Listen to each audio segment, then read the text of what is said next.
Hi friends, it's me Sammy and Voraktee. Don't give me that sass chat, I'll fight you.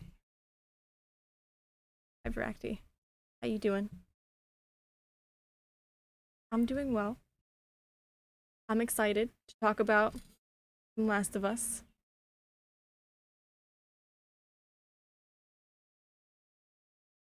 Before like either of us finished the game, I think, right? Yeah, it was like you were like in the first like hour of the game and I was like, so we're gonna discuss this, right? Oh, I'm like, why don't we just podcast it? And you're like, oh my god. I am so down for game club. Heck yeah. And you were definitely more prepared than I am because you have a freaking notebook over there, don't you? I do. I have a, what was it, 3.5, 4 pages, something like that, in my notebook of stuff and things to discuss or to potentially not discuss. That was just my thoughts at the time. That's fair. I mean, it's a good place to start. There's so much to talk about this. It might take like more than one night to talk about all this, honestly. Um, Um, it's a big game, and there's a lot of like you can talk about development, you can talk about um characters, you can talk about symbolism. There's so much symbolism in this game. Um, oh my God, seriously. And mm, parallels. it does indeed. I Um, think we need to talk about first the thing that we were talking about before we started stream of we were using these gifs to. I mean, I was using some of them to actually when I was streaming the game too, because I mhm, always try to put a GIF in like my Twitter, my Discord and stuff when I start my stream. mhm. Uh, but you said that these gifs that the memes like they're the Last of Us characters, and then they basically recreated other memes. You said that the developers made them. Yeah. So like the Joel nodding one, and Hmm. like definitely the Salt Boy, whatever his name is. I forget what his name. I Salt boy, Salt Boy. salt lad, yeah, salt boy, salt boy. Yeah. Um, like all those came from Naughty Dog. Like they had, My God. well, I don't think it was all of them, but a good portion of them definitely came from Naughty Dog. Like they had them, and they were just ready, so Mm. ready to post them come like And game so release my time. that it's genius, honestly. It's Hmm. Salt Bay. Salt, Salt that's the one. Bay. Salt Salt Bay. Bay. That's what it is. Um, so my question was, do you think they had the actors mocap those memes? Um, maybe. I don't know. Like I can absolutely 100% see Troy Baker being like, "All right, let me see this. Let me see this man. All right, I can do that." Like that's just very on brand for Troy Baker, I feel like. That is very true, Baker, yeah. And then who was Ellie's voice actress again? Ashley Johnson. Ashley Johnson. Okay. And then we have Abby, a fan favorite. That's Laura Bailey. Laura Bailey. And we should And probably put a disclaimer that we are going to be talking about all the character. Like it might not be. It's probably obvious. But there's going to be spoilers. We're going to talk absolutely. about so many spoilers right now. There we're gonna discuss the end of the game. We're gonna discuss the beginning of the game. We're gonna discuss everything in between. So, if you don't want spoilers, I suggest you turn away now and not yell at us, please, because we gave you your spoiler Please. alert. This is it, and it's in the title and tags and everything. Yes, absolutely. So I think a good place to, unless you have any other thoughts about the mocapping. You said there Uh, was something that you're thinking of. oh no, that was just all the people. They were like, oh, they mocap the dirty scene, and it was like such a big deal for like a solid week. Uh, I mean, I don't know if they did or not, but I mean, Whether or not it's they the movie did, industry. Come yeah, on. right? Like whether or not they did, it's always on TV, and those actors have way less stuff on than the people in the actual mocap costumes, which is full body head to toe. Oh yeah, So, and nobody's ever actually doing anything. This isn't right. Pornhub, guys. God, Exactly. It's all acting. golly. Yeah. So let's start at the beginning of the game. Okay. I think that's a good place to enter in here. Okay. Um, so we start off. We start the very first scene is Joel talking to his brother, right?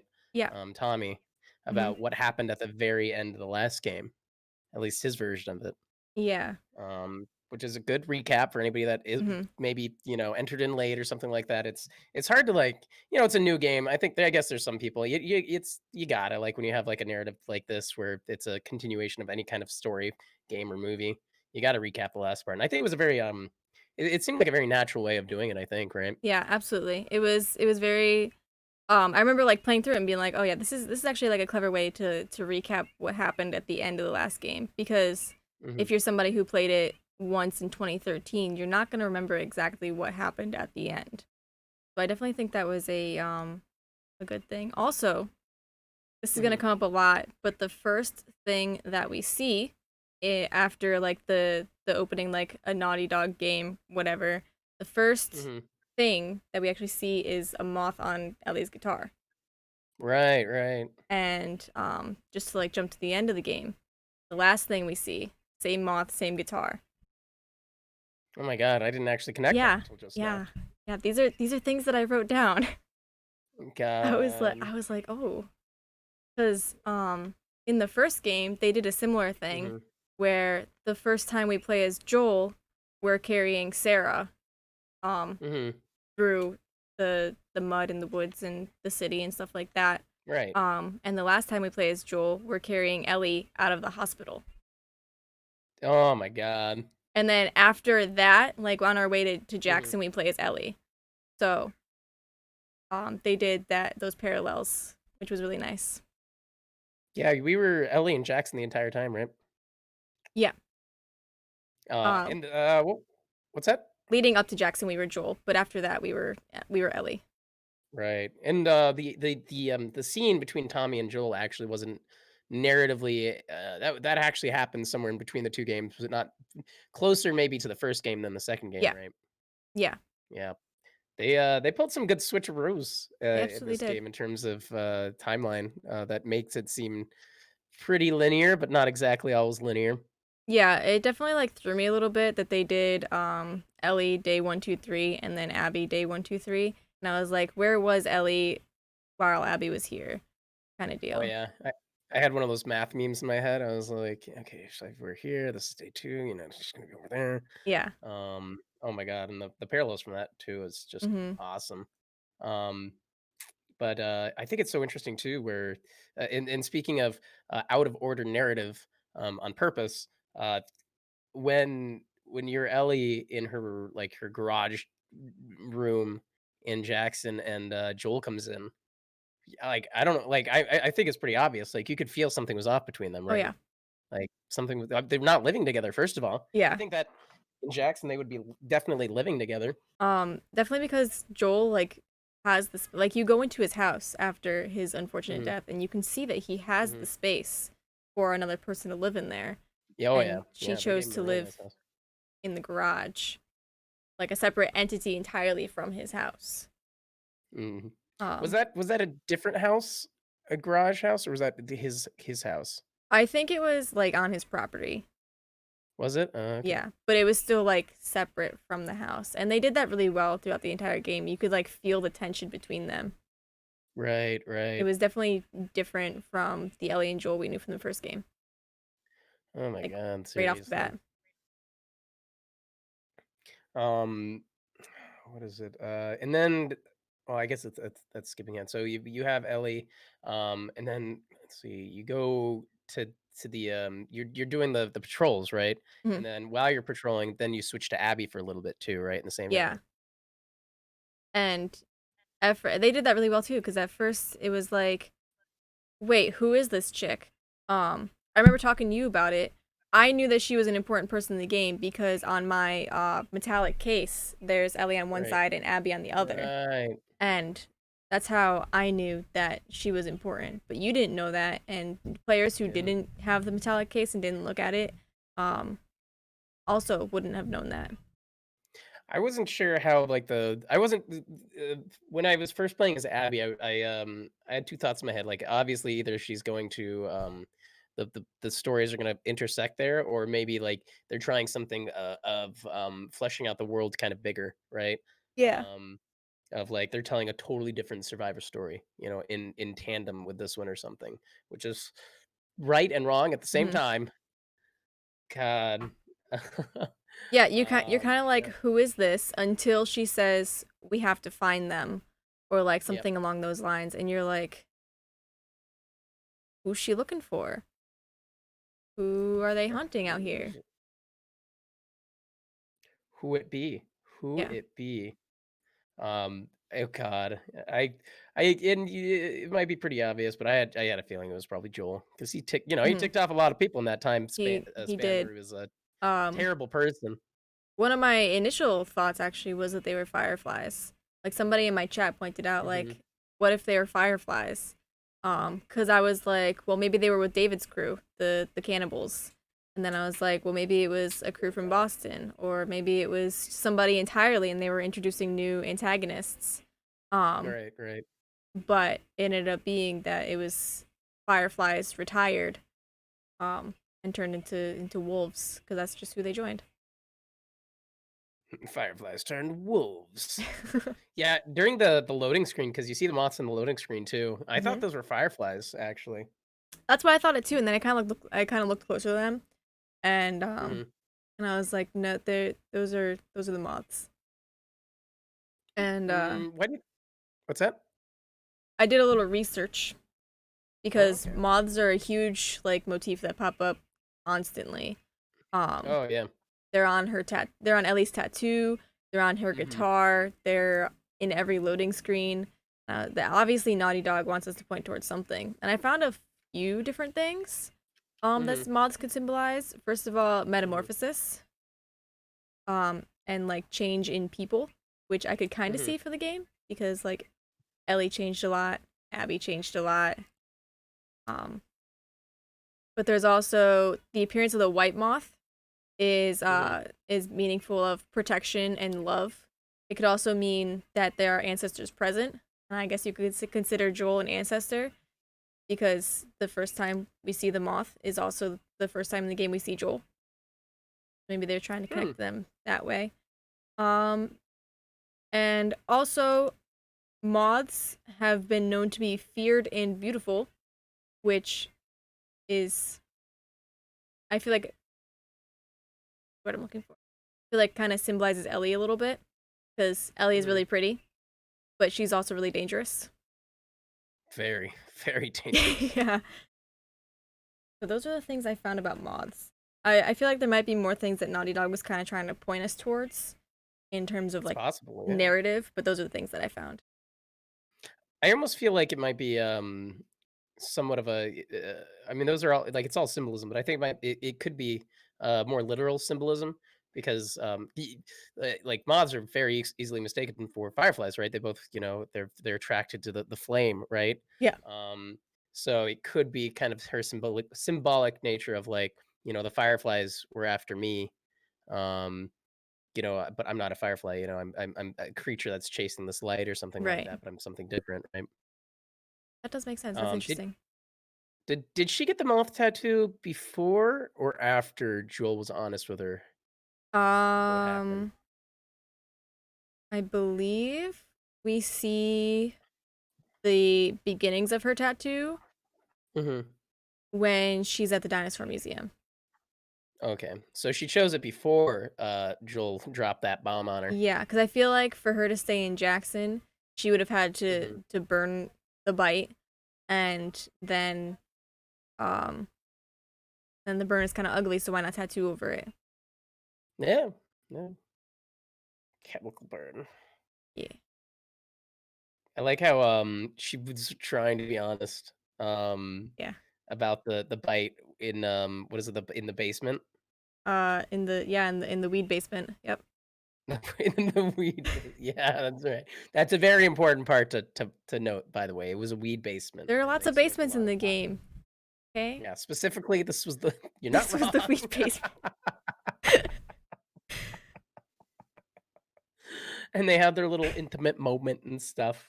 Yeah, and Ellie was just like, "Hey, by the way, I'm immune. yeah, it's I'm immune." And and her girlfriend's just like, "No, No. no, no, no, no, no, no, no, no, no, no." And Ellie is just like, "It's not gonna. I have to like lose a limb or something, and she'll believe me." Um, yeah, that happens, later. What Uh, What do you think mhm. would have happened if Ellie's mask didn't break and Ellie and Dina didn't ever find out about the bite? She might not have been honest about the pregnancy. I feel like that was like the tipping point. Oh, you're yeah. She might have That let the was pregnancy longer. yeah. Okay. All right. All right. Okay, I didn't okay, think yeah. about that. I forgot that that was like their clash that happened. Yeah, that God, it was the bomb counter bomb moment, Yeah. like, there. We're just like, "How are you gonna how are you gonna beat this?" Like, hey, I'm immune. Hey, I'm pregnant." Bah! What? What?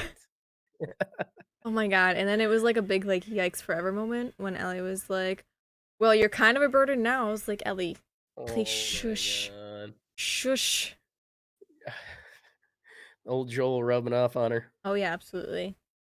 Um, In this whole thing, what's that? no, go for it. Go ahead. In this whole thing, like, and and Zions in chat was totally right when he said, like, this is very, like, all this, a lot of the symbolism is you reap what you sow, as a motif in this game. Hmm. Um, and then there's the whole like symbolism, the idea, the thought of like, even if you're like you do terrible things, does that make you a terrible person? And can you come back from it, right? Um, and it that is like a, a huge parallel in this, absolutely.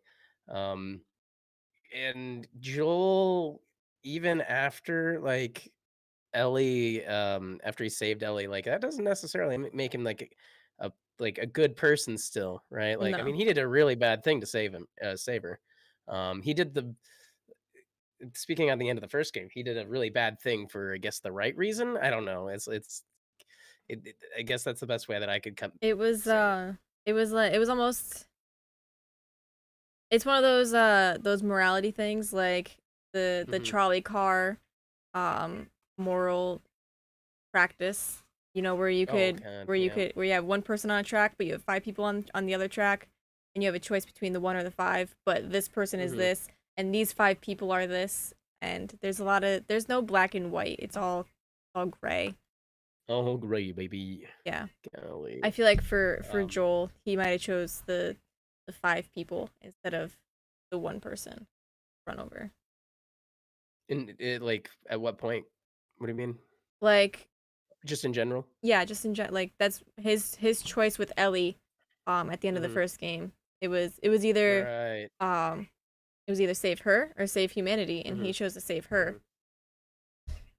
Whether that be for selfish reasons or not. What And I happened. think oh yeah, it was, and that's, I mean, it's entirely it's Yeah. to be human is to be selfish, right? Yeah. Um, and but and it's a weird kind of juxtaposition because in the very first game, and I'll try to like make most of my points in the second game, but like, the first game is such a big, it's just a story thread. It's part two, right? Yeah. It's all the same story, it's just part two. um the Joel at the very beginning of the first game was just like, I don't want to have anything to do with this kid, right? Like, he Yeah. wasn't interested in becoming a better person, attaching himself to anyone or anything like that. And the whole journey there, um, was him, kind of rediscovering some of his humanity. So if he didn't actually grow and kind of better himself, he would never have made such a selfish decision in the first place. He would have gotten the Fireflies and is like, well, sorry, kid. Right. If he didn't ever like attach himself to her and like and really think, because he found a reason to live again, right? Like, Yeah. he was just he was a trash person. um Yep. until Ellie came along, and he, he found a daughter again, someone to live for. And then the Fireflies were like, we're going to take away your reason to to live now, Yeah. essentially. I think it was interesting because in the second game, you see the discussion between Marlene and Hmm. Abby's dad, the surgeon that was there to basically kill Ellie to save humanity. Um, Hmm. and Marlene was like, "Well, what if it was Abby?" And he couldn't answer that question because how do you answer that question? Right, yeah, they really did point it out there, didn't they, in Yeah, the flashback? did like how do you answer a question like that? This is your kid. This is like all that you have left in this world, and now you've been faced with this decision for your child. Mhm. Do And you as a person lose right. your entire purpose for humanity, to save humanity? And the question is also out there at this point, do we want to save humanity? Is it worth saving? Is it worth like you have the feud between the wolves and the seraphites, you have the ex Fireflies, you have the Rattlers in California, you have all these bandit groups. How do you come back from that, like as a society? And what does it say about, those people in the first place? Like, I mean, extreme, like, that's what's so good about zombie movies, I think, in general, like, is like it's the extreme case, right? The worst case scenario, humanity getting pushed farther than it ever has in real life before, right? Hmm. what lengths will people go to survive, and what kind of like constellations in their own mind will they make, saying like this is necessary, and this is necessary for me to live, and then Right. just the next one just becomes easier and easier, right? And that's how you get groups like the Rattlers that are just awful people. Garbage. I feel like, yeah, Yeah. garbage, hot garbage. I feel like Like, the Rattlers were at such a they were in such a small portion of the game, but they are probably one of the most despicable groups that oh, you could absolutely. see Like, in the Last of Us universe. when I first saw them, I was like, oh no, there's gonna be something extremely bad that happens to Abby and to Lev, and maybe even to Ellie too, because we see Ellie almost get captured by them. Um, I had this question while I was playing, Mhm, um, that I kind of had answered for me in my second playthrough, like when I was playing mhm. today. But did the Rattlers set up the Firefly stations to trap people looking for fireflies? Rattlers set up fireplace stations to Like, what? you remember Mhm. that there was different like radio stations that Abby was calling from that basement in Santa Barbara, Yeah, yeah. and only one of them responded. Did the Rattlers take over that spot and then contact the people, um, the the people who were trying to call in, and then contact their scouts out on the road, say, hey, there's somebody in this building that is potential slave ability to harvest our tomatoes. We need more tomatoes. We need more tomatoes. Mm, it's hard for me to say. Science agrees with you. He thinks that is like 100% like a Rattler trap. Oh, yeah, that's Um, interesting. Robin in chat says they did set it up as a trap because they told her to go to the round building, and that's where they were keeping everybody.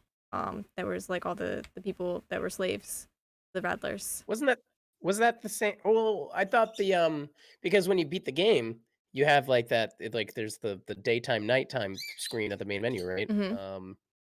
And the daytime is like the round building, right? But I thought somebody said that was like Catalina Island or something like that. Like that was a totally different place. That was like the place that the person on the radio said to go to was totally different than the one that the slaves were taken to. That it's a But good possibility. that's a really cool game. If it is, yeah, if that's the same place though, yeah, absolutely. I thought it was just an island that they were supposed to go to, and the resort that they were at, it was definitely a part of the coast, Yeah, on the mainland. I am. But now I gotta look into that. Yeah, no, I was playing today because I just got to Abby in my survival Hmm. playthrough, and in I think it was the second flashback when Hmm. she tells Owen that she knows where Tommy is. Um, Hmm. when they were like after she shot the arrows into the targets and whatnot, that little mini game. Um, Right, right. there was uh she told Owen about the rumor of there being fireflies out in Santa Barbara. Hmm. And I'm wondering if that was just established rattlers trapping other people. I think that well, the radio station that, she tuned into and the person was like, "Go to this place," that could have been a rattler trap. Hmm. Um, I feel like based on what you discover in the basement, how well it was hidden, how long it looked like people were living there without, like, going up top to the surface of the house. I think at one point it was, a bona fide, Firefly base. Um, and they all just got pulled. They might have gotten pulled back. They might have got kidnapped by the Rattlers or something. Right. Um, but if well, I don't know, because if you think about it too, like if that was a Rattler trap for the Fireflies too, you'd think that maybe she'd have found other Fireflies in the slave camp. That's Um, true. um, and when everyone got free, if there were hypothetically other Fireflies there, they would have probably wanted to get Abby out of the beach, unless they really just gave up hope and were just thinking about themselves in that last moment. I mean, I think they Yeah. definitely wanted revenge on um what the rattlers Yeah. were doing Oh to yeah. them God. Yeah. because they started Remember that that? fire in like 5 minutes. and the entire building They was on they fire. they were they were freaking ready as soon Yeah. they didn't skip a beat. As soon as No. Ellie pushed that guy into the jail cell, they had the keys, they got out. They were armed in under 15 seconds. Hmm. They were Which I just mean, waiting for their moment. how small brain do you have to be to keep the weapons depot right next to the cage where you're keeping all your prisoners? Not locked or anything. Right. Rattlers were pretty small brain. They were just so like, and then speaking like the aesthetics of the game and stuff. Like, for the first game and the second game, you're playing in a lot of like similar areas, right? Mm, Like where it's like all like overgrown city and stuff, and kind of like the northern parts of like the states, right? Um, and this is probably the most south you ever get. Like, I felt like I've seen some of these areas. I feel like I've seen these people, yeah. both in California and Arizona, like walking around, like the With their way that the Rattlers sunglasses. dressed with Yeah. their sunglasses, the freaking what is it? They're not gunners, are they? They're oh, I can't remember what they're called, but yeah, no, those glasses are like everywhere. It's just ridiculous how like beach bum kind of like I t-shirt definitely and think board shorts and stuff. they got the dress of the area like spot on. Even in the Mm, apocalypse, it it's still you can tell. Like you they can still tell have these people are from Colorado. These people are from Seattle. These people are from Boston. Like they got them spot on. Um, How dare these rattlers force people to harvest their avocado for their avocado right? toast? God, Their guacamole. their guac they needed the guacamole that bad. Um, yeah, it's just oh my god. Going back to like the beginning of the game. Yeah, we have Ellie, and then we have Joel, and then we have Abby, and they all kind of lead up together in that those first few scenes there during with the snowstorm, the blizzard, and when I can't believe you have to want it real bad if the guy saves you, right? And he's like, "Hey, I'm Joel," and he's like, "Oh, this guy just saved me, and this is the guy that I'm looking to freaking murk." Yeah, and it wasn't Um, even Joel that said anything. It was Tommy. This is he was like, "My name's Tommy. This is Joel." mhm. Like, and then you could tell that there was like a shift in the tone. They're like, It was very subtle, but mhm. like as soon as he said that, she like her expression kind of like dropped a little bit, and she like looked at them both like, "Are these really the people I'm looking for?" This is it. Right, fell in my lap and Right? almost got eaten. Yeah, And they just saved my life. Am I really gonna go through with this? And she absolutely did. she did 100%. She pulled the trigger because she was also a trash person. Was She was also a trash person. It's true. was It's true. um that leads me to the question: did Abby redeem herself? I think, yeah, yeah, I think You so. think so? Um, it's hard to like ever fully come back from that kind of a thing, and that's the parallels, right? Like, Abby made decisions that Joel made essentially. Um, and in the reverse, Abby kind of came back from the brink, from the edge, right? The scene that culminated between the 3 days in Washington, right? Um, with Ellie and with Abby, and culminating at the theater where Tommy gets shot, Jesse gets shot. Um, cold blood, absolutely cold blood. But like it was war at that point, right? Yeah. Um, but then she had Ellie on the ground, and like there's that defining moment of like Abby has this child now that she needs to take care of, right? Um, and then Lev is just begging her, please, can we just go, right? Yeah. And that was her stepping away from the edge. Yeah, I think feel like that was definitely a stopping moment for her to like then grow as a person. Um because there's a lot of parallels between Abby and Joel. Like Hmm. even down to like the things that you can craft and like their fighting styles. Um Oh yeah, yeah. I noticed that like the first time that you can make a shiv in the game, I was like, this is very reminiscent of Joel.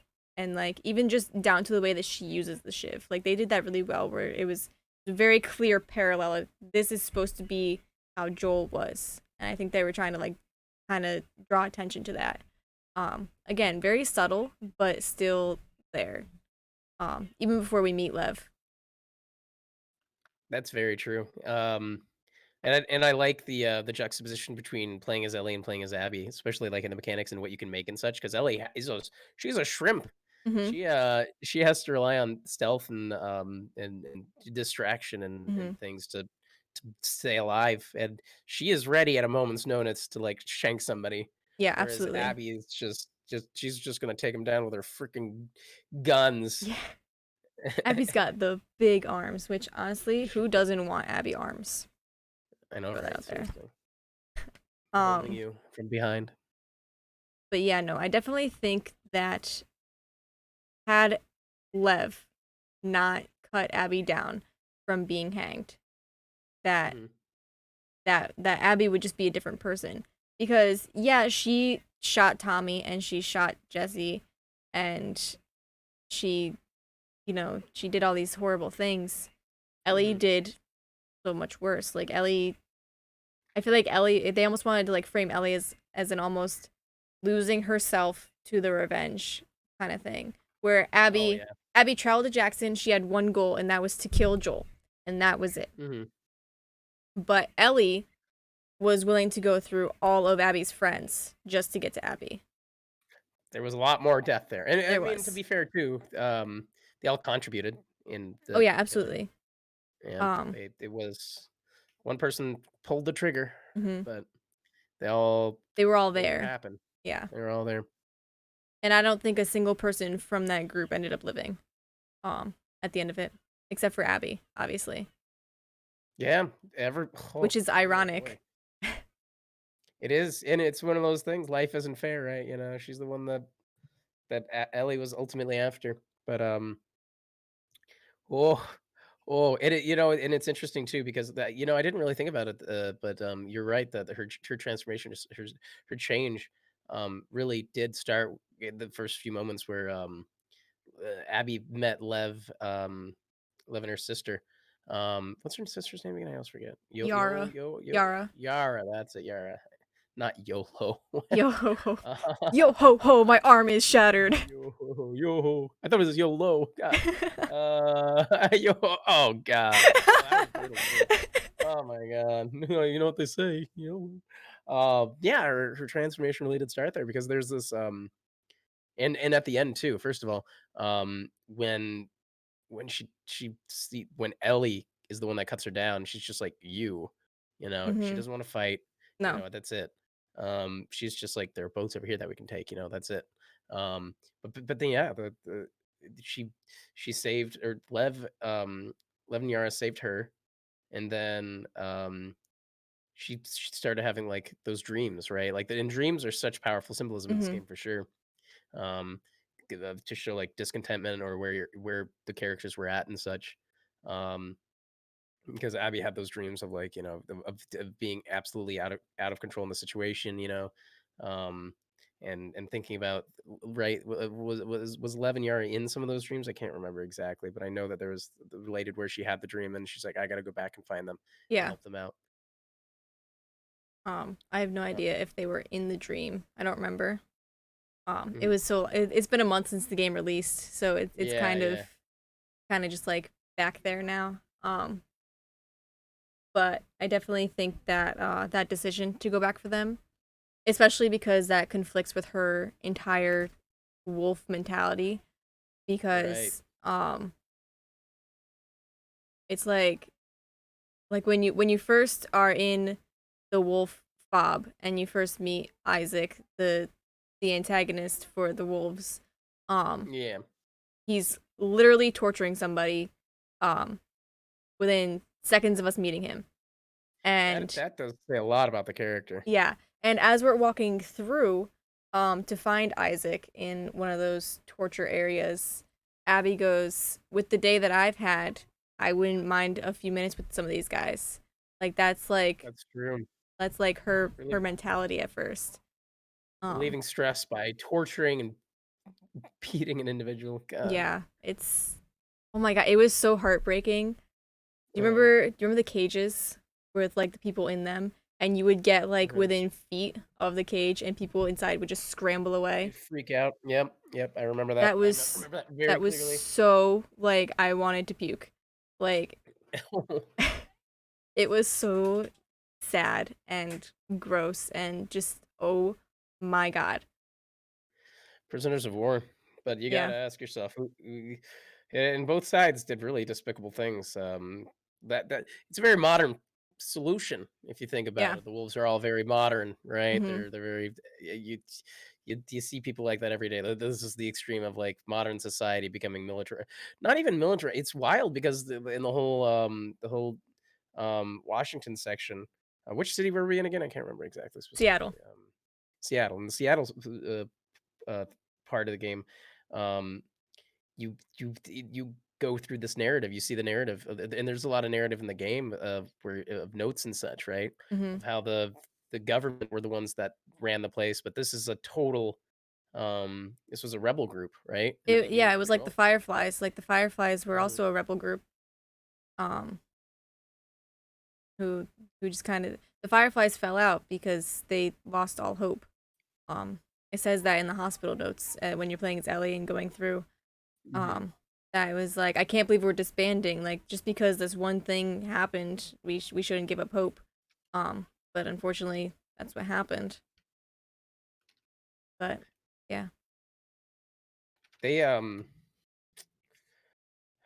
they, uh, yeah, and it's just interesting because like especially with the wolves, right? They almost like mirror the what is it the what is it what are they called Fedra, the feta or something Fedra. Fedra.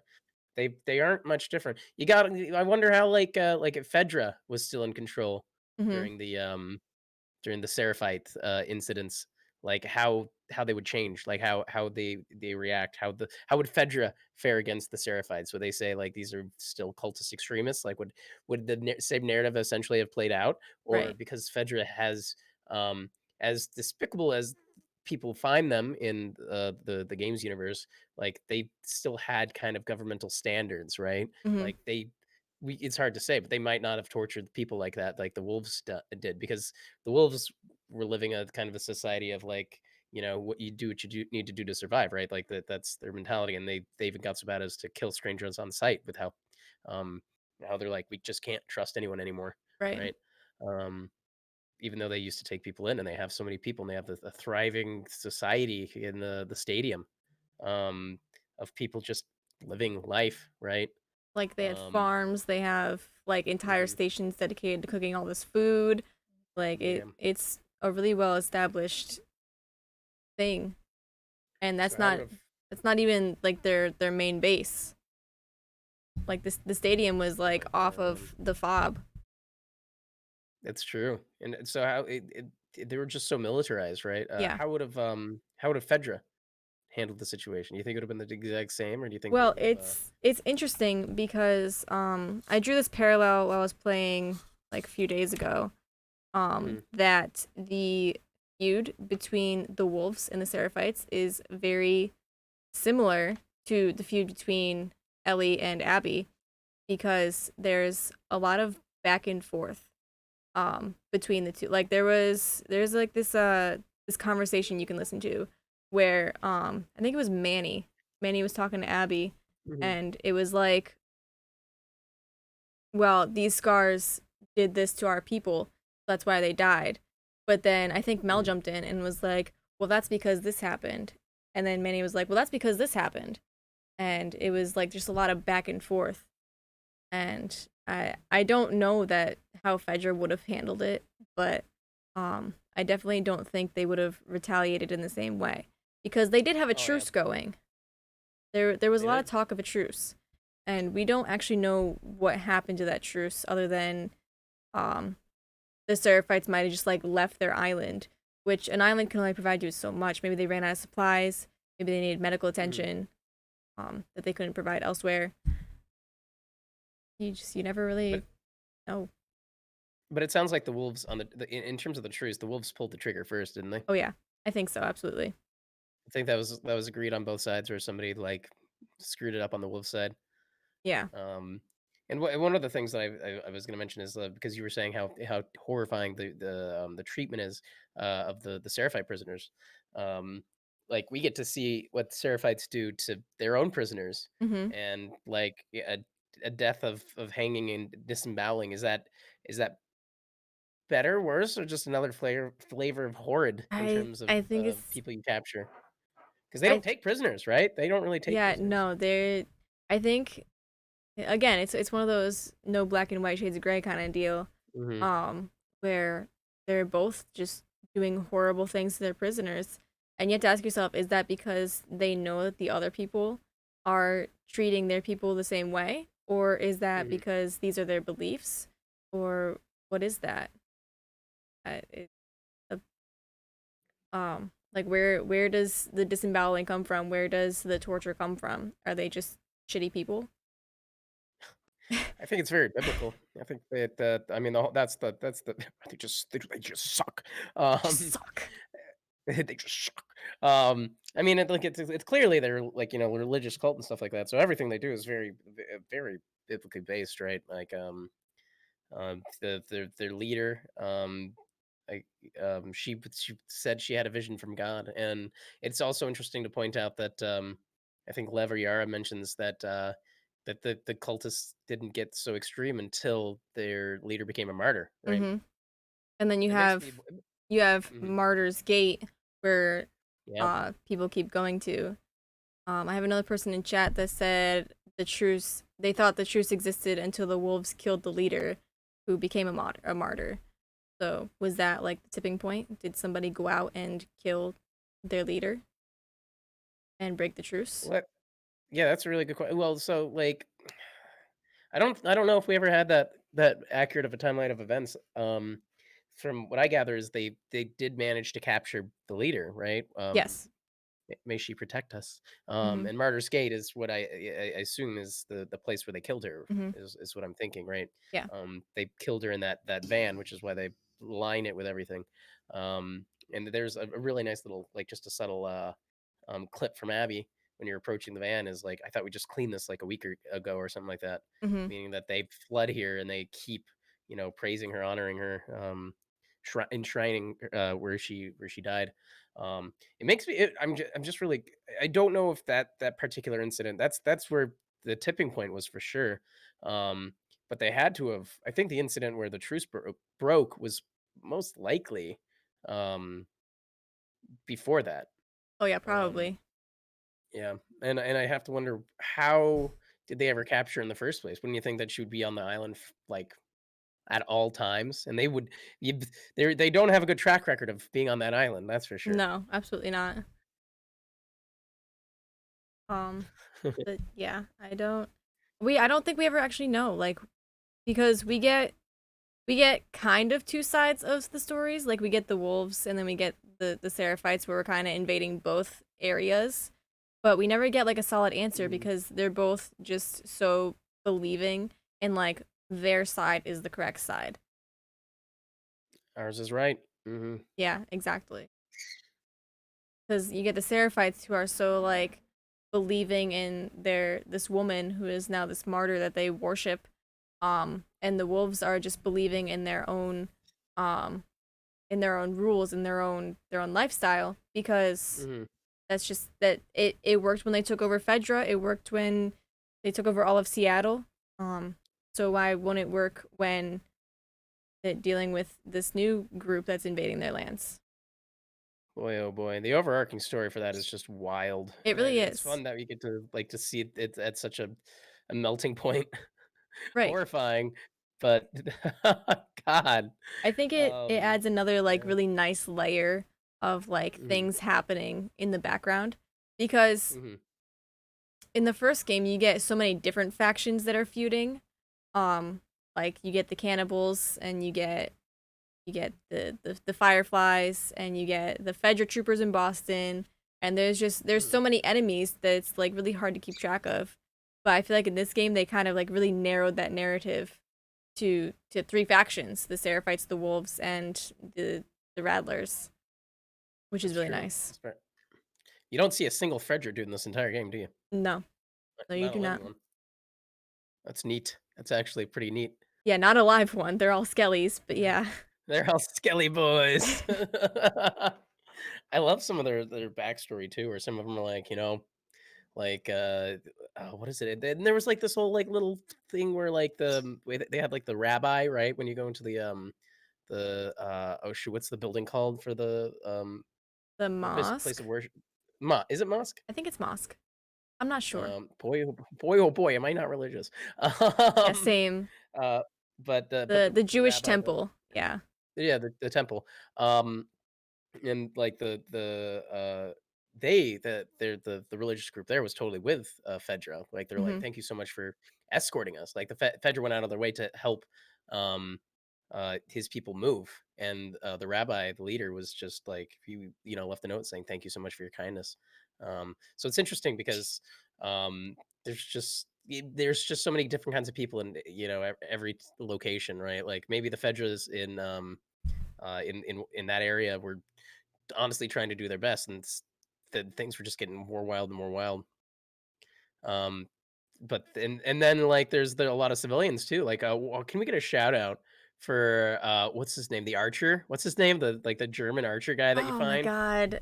I don't I can't remember. remember his name, but he He was a boss. we totally kill him, by the way. We do, yeah. He was in the garage. He was in the I garage remember. with I the remember four his others.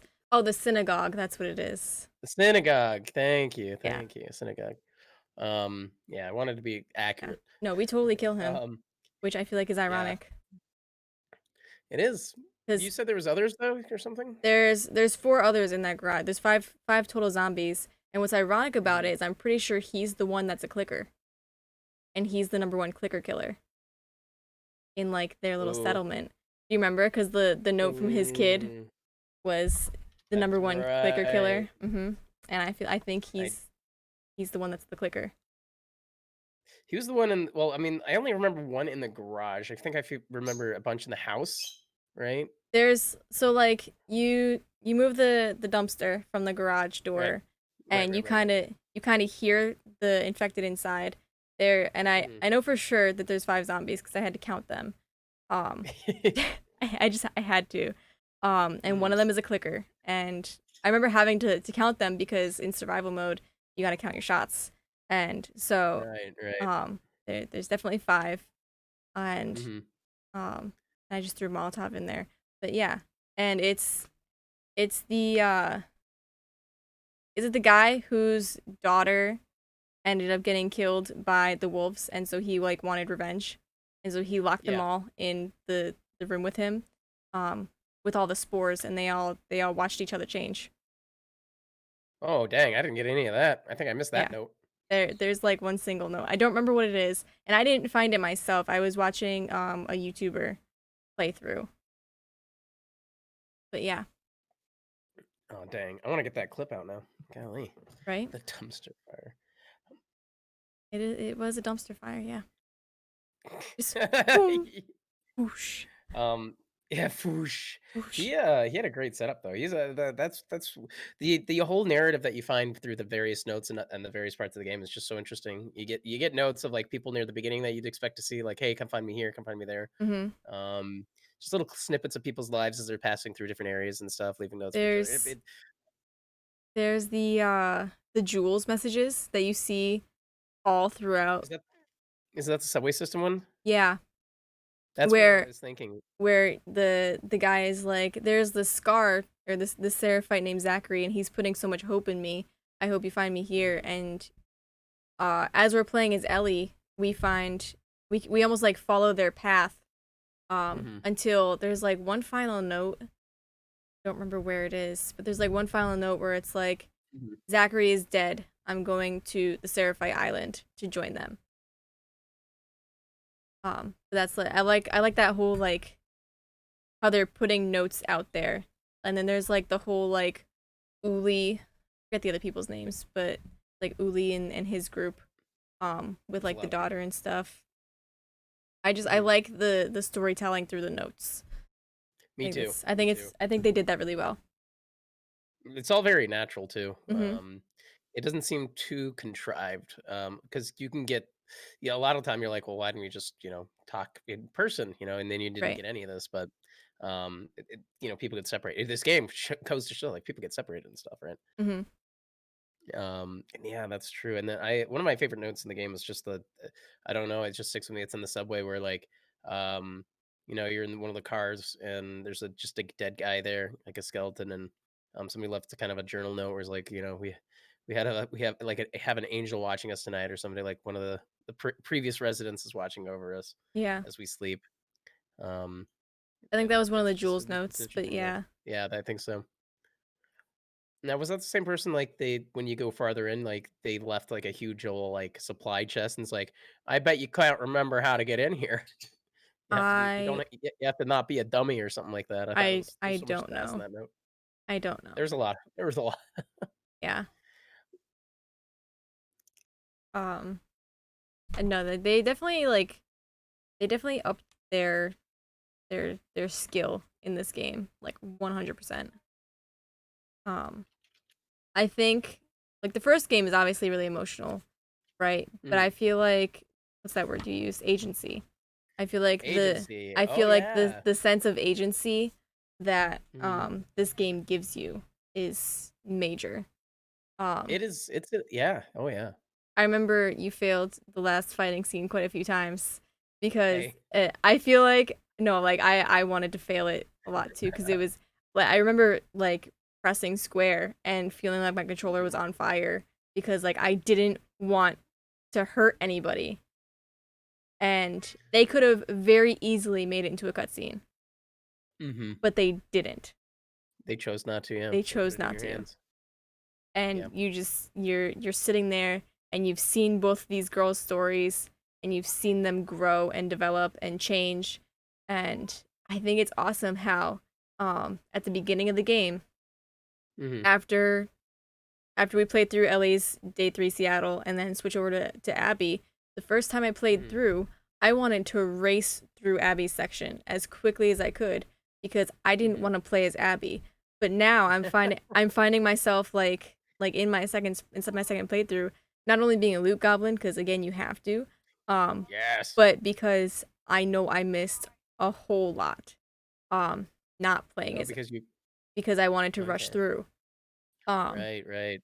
And is that because you just still had so much ire for her, right? Yeah, because again, we developed this relationship with Mhm. Ellie and Joel, and Joel is just ripped out from underneath us, and it almost feels like we're in the same mindset as Ellie, where it's like we need to go after this person, and then you go through Abby's stuff, and suddenly it's different. Like I remember playing through, and I remember in like the first like day or so, like day and a half, I didn't want to.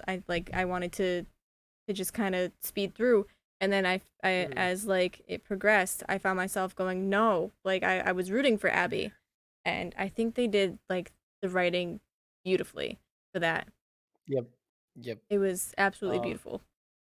and it's hard not to be on the rooting for Team Ellie because you have a whole game ahead of this one where you connect with these characters, right? And Right. like, I understand where the people are like where people are coming from when they take to the internet and are like, Abby sucks, Abby can go die, blah blah blah blah blah.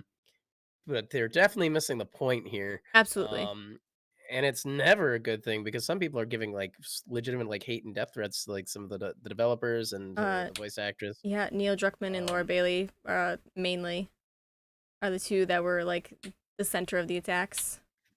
it's not that's never acceptable. No. That's you have to separate the art from the artist in that kind of situation. They Mhm. didn't. I mean, somebody wrote the story, right? They put you through that, but like the actress, it's just first of all, it's a story, and It they're didn't telling it actually for a reason. happen. It didn't actually happen. These are just characters and things. Bad things happen to characters that you like. Go watch Game of Thrones.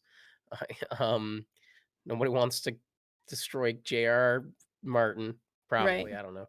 Um, it's extreme. But I gotta say, congratulations, guys, on selling it so hard like that. You make people so riled up. Yeah, Good on absolutely. them. She's a fantastic voice actress. Oh yes, she is.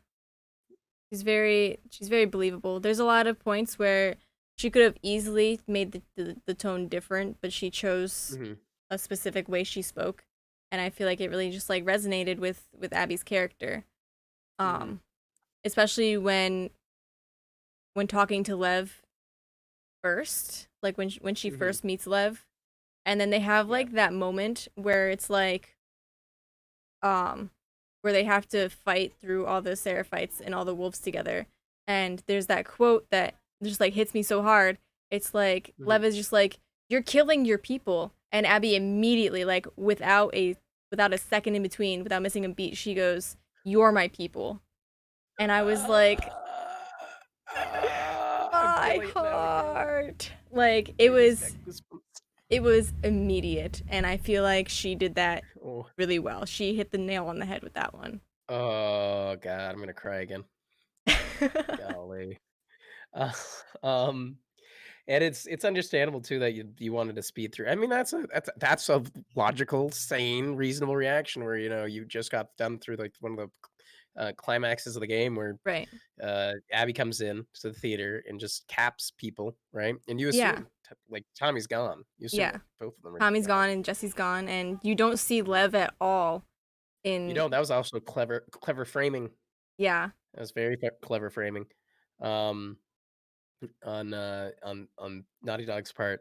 And then you just switch to Abby having a casual day. Mhm. It's like, "What?" Yeah. Like, "Oh god." Like Abby's Um, got her gun pointed at Ellie's head, and Ellie's just like standing there like, "Don't shoot me." And then it just cuts away and you're like, "Wait. Wait. Wait. What do you mean we're playing as n this character now?" no, no, And no, no, no. yeah, it's very because we only see Abby's side of the story. Mhm. Or sorry, we only see Ellie's side of the story up until that point. And it's like, oh, Oh, oh, oh. yeah. And I it's just it's weird. Go ahead.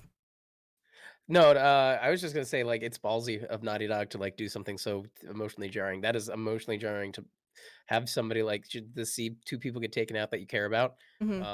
and then you don't know what's gonna happen to Ellie, and then you're like, "Oh, nope, we're just gonna make you wait to see what happens," and you get to play as this character that you basically want to throw off a cliff.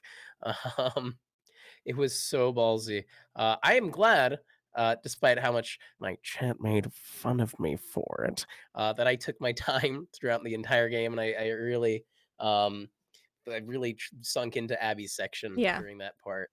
I was very, very like, cause I had a really strong connection with Ellie. Like I liked Right? her a Yeah. lot. And The Last of Us Part One was my number two Mm. favorite video game for like ever. Two. Wait, what's Yeah. number one? Skyrim. Oh, okay, okay. No, so like I was 100% team Ellie, and especially Mhm. after like Joel's dead and he died in such a brutal way, Mm. and then see you're suddenly playing this character that you want to burn in a dumpster fire, and and it's just even Yep. after we torture all of like we tortured, what was her name, not Leah, um No, Nora? Nora, thank Is it you, Nora? it was Yeah.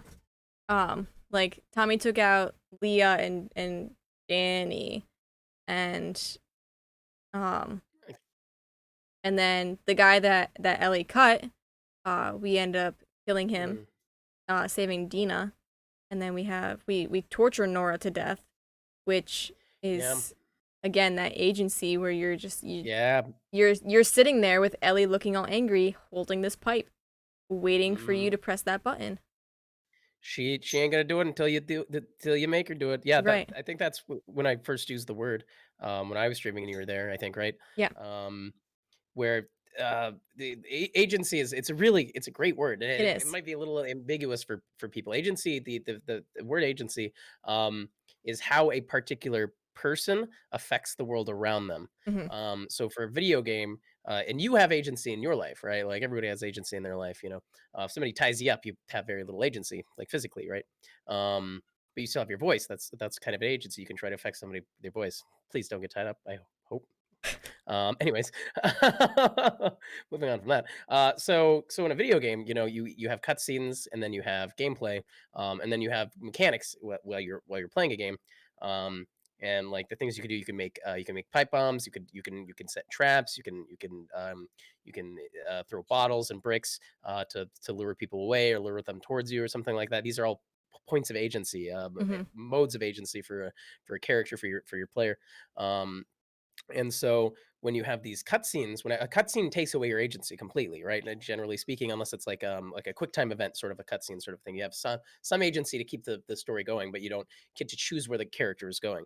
So the game with like the pipe scene where you're torturing Nora, and then again at the end, when the final showdown between Ellie and Abby, and the one in the The middle one in the too, middle, yeah, absolutely. yeah, Where you're, the very oh my later. god, that one was ballsy too. Where you're suddenly having mixed feelings about this character that in the beginning you absolutely hated, and I think at this point, like you see like their love and Abby's relationship kind of Hmm. bloom a little bit, Hmm. but you don't see it blossom until Yeah. you see them at the Rattlers. But I think that that was a point where I was like, wait a second, I actually feel for Abby a little bit. Like I didn't want to beat up Ellie, obviously. Yeah. Um, Yeah. but I also didn't want Abby getting hurt, kind of deal. Right. And then they flip the fight around at the end, and it's Oh. like suddenly Oh I yeah. don't want to hurt Abby. Yeah. Yeah. Yeah. Yeah. You get basically like if you were like transported, if you had the scene there, where you're playing as Ellie in the theater, and then Abby comes in, and then you just cut to the very end of the game. You would drown the heck out of that lady. Mm-hmm. Like that would be it. You Yeah. don't have to know what happened in between, right? Right. Um, and there's a lot of people that were just like, how dare she not at the end of the game, right? It's just hi Paige, good God. Sorry. No, it's okay. um, what is it? Uh, so what was my point? My point was that the choice of in those few scenes, giving us this agency of forcing the player, like you Ellie's going through the beating up Nora, right? Mm-hmm. Torturing her. But they're making you press the button. They're making you Right. hold the pipe in your hand. You're not just watching it. Um, and and on the subject of like Team Ellie and stuff, I will say that this is one of very few stories, I should say, where after that, like after the whole thing, I was like after the initial golf club scene, I should say, um, I was 100% vengeance. I was 100% revenge route. I'm not a very vengeful person, but I was like, yeah, I am 100 like 110% supporting Ellie and murdering the heck out of Abby.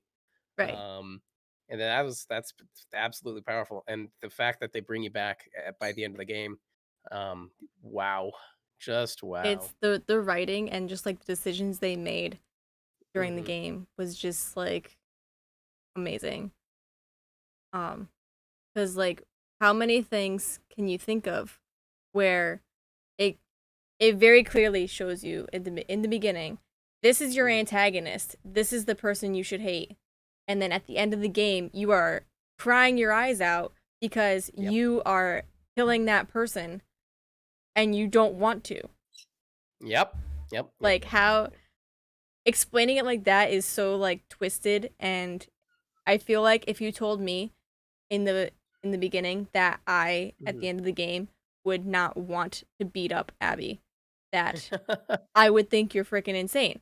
Because again, that where everybody in the beginning is always gonna be for Team Ellie because of the first Mm, game, right. Right. and then the second game comes around, and you're like, Well, shoot. yeah, I absolutely. think it's oh man, yeah. And Ellie's just such a different kind of character than a lot of video game characters in general. Like she's Mhm. not strong. She's a female protagonist. Mhm. Um she's gay. Mhm. Um and like that this is everything that and I'm not going to get political, but this is everything that like mainstream media is like not about, right? Like Right. that says doesn't sell, I guess, right? But the representation I thought was really good. Hi, Paige, good God, get over here. And you just root for the girl. She's Yeah, almost your absolutely. child, Yeah. Um, Ellie's I almost love like the I wouldn't want to say she's the underdog, but she kind of has that like feel to her where if you mhm. see her like physically, you're like, "Oh yeah, she's not going to make it very far." But then Mhm. you actually like see her fighting and see her play style. Like she's secret spy Ellie sneaking through the vents and creeping in Secret the spy. shrubbery. Like she That uses her size to her advantage. it's really cool to that the mechanics show that off. That scene when you first meet the Seraphites is freaking sweet too, where you're just Ooh. crouching through the underbrush. Mhm. And That is I insane. You just love the ferns mhm. and how you're just like The playing ferns. in the ferns. And did you get jump scared by the arrow when she got shot by the arrow?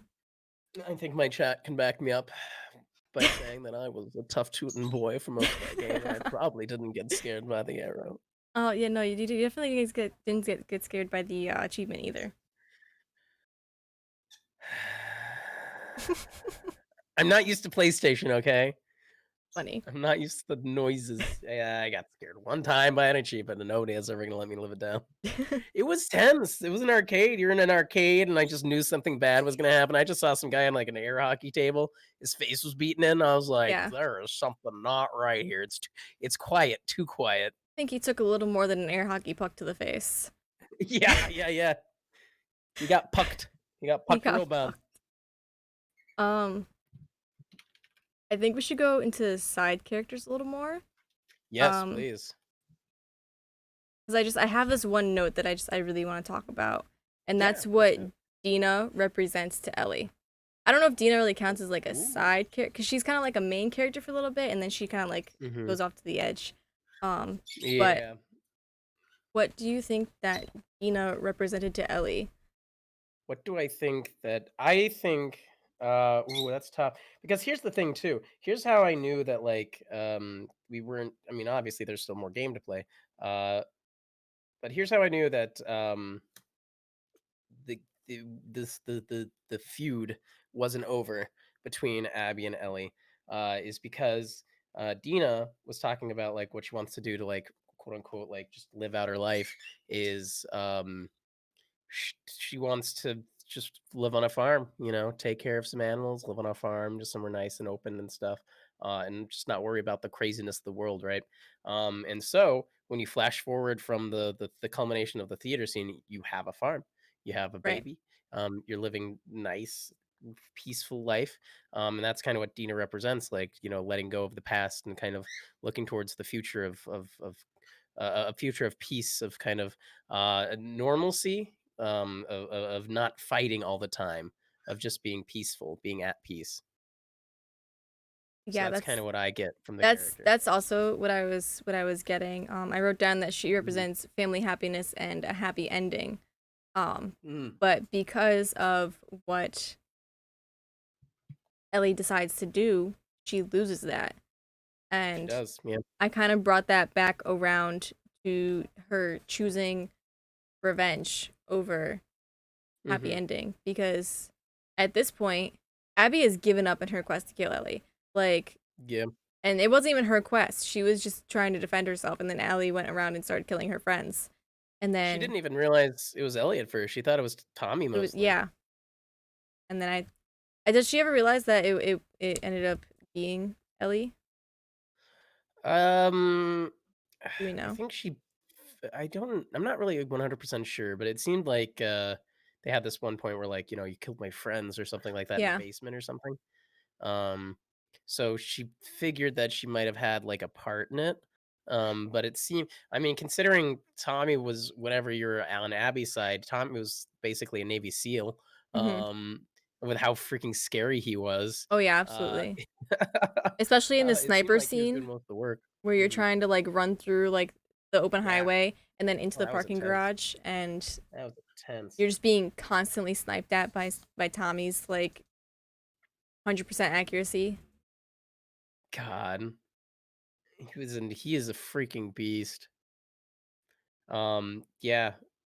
Yeah, so it's I don't think they ever say 100% for sure, but I think it's pretty it seems like she knew that she had a part in it Right. at the very least. Um, She was willing to kill Dina for goodness sake, so oh yeah, that was a major thing where I was like, no, because Ellie went, stop, she's pregnant, and my mind went, yeah, but you killed Mel, she was pregnant, yeah.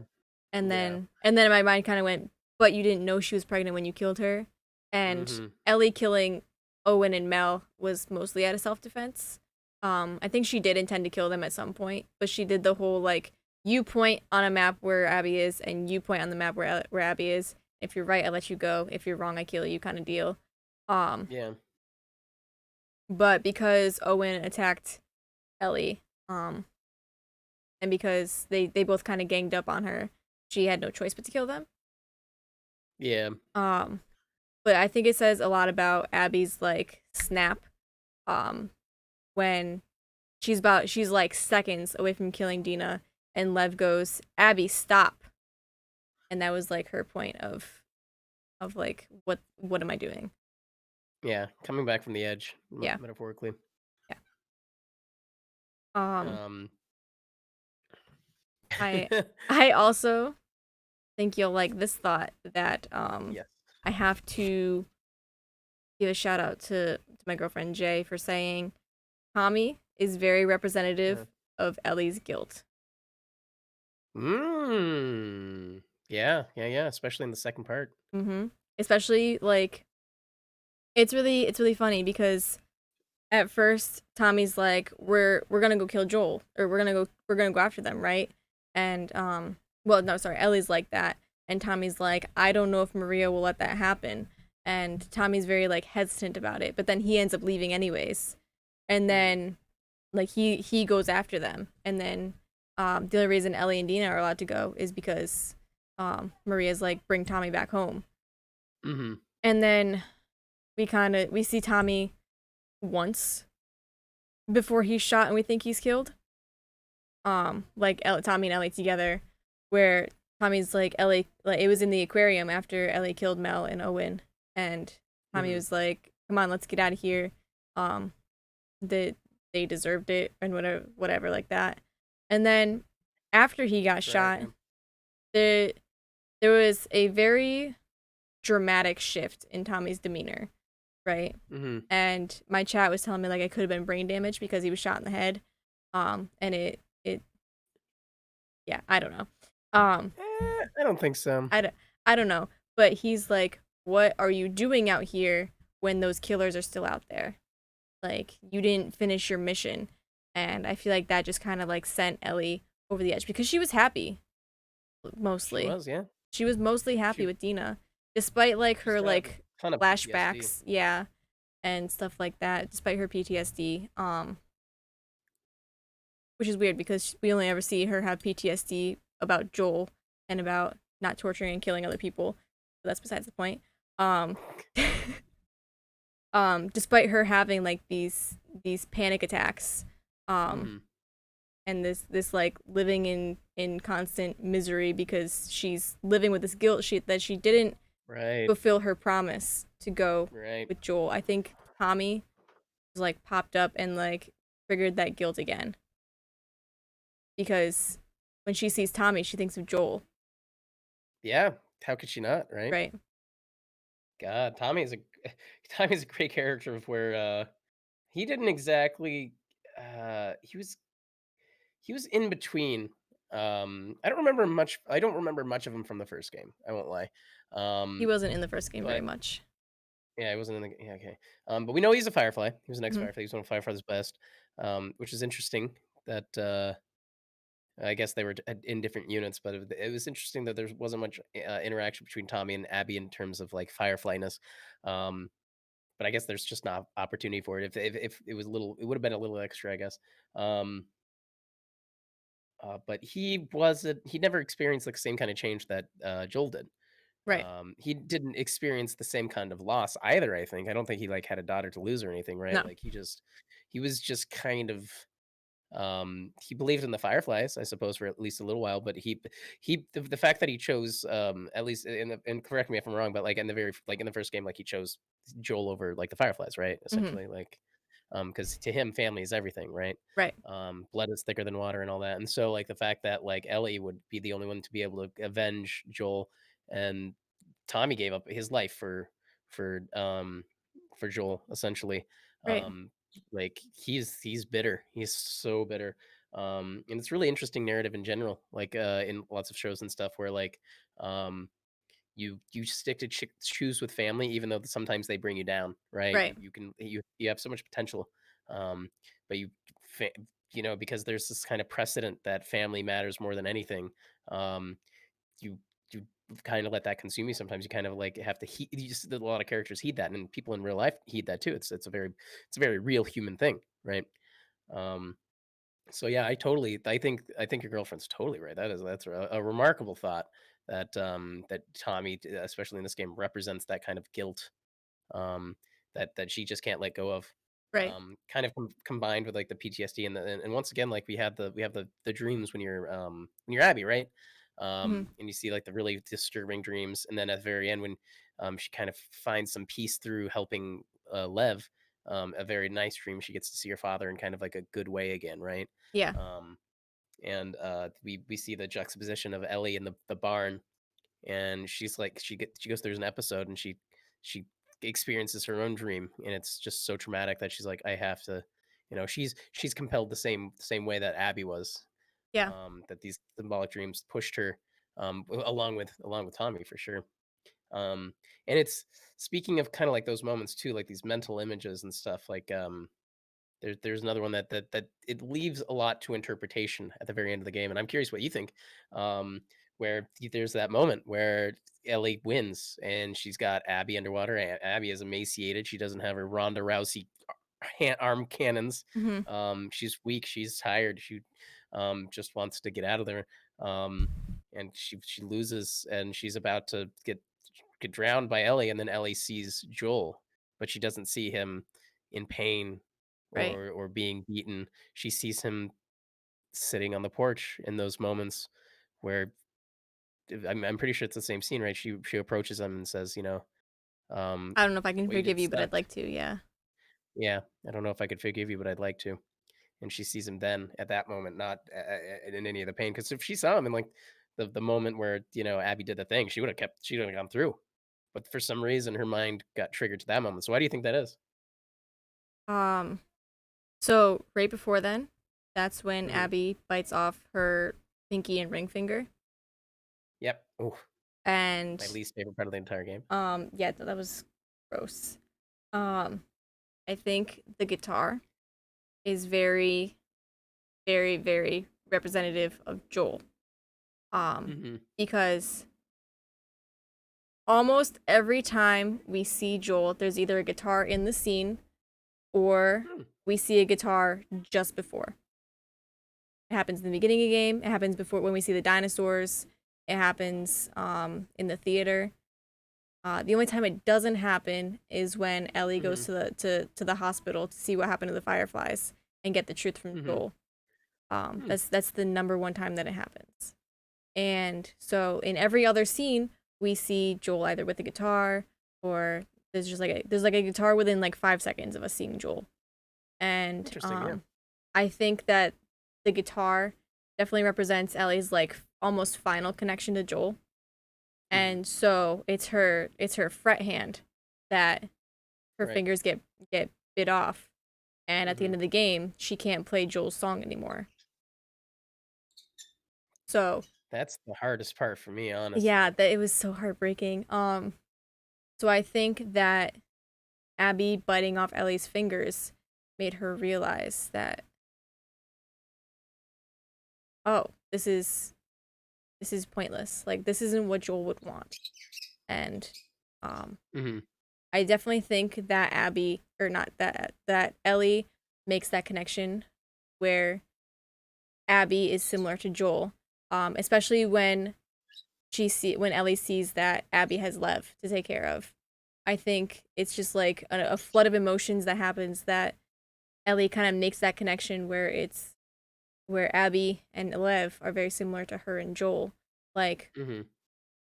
how would Ellie feel if Joel died while Ellie was unconscious in the hospital?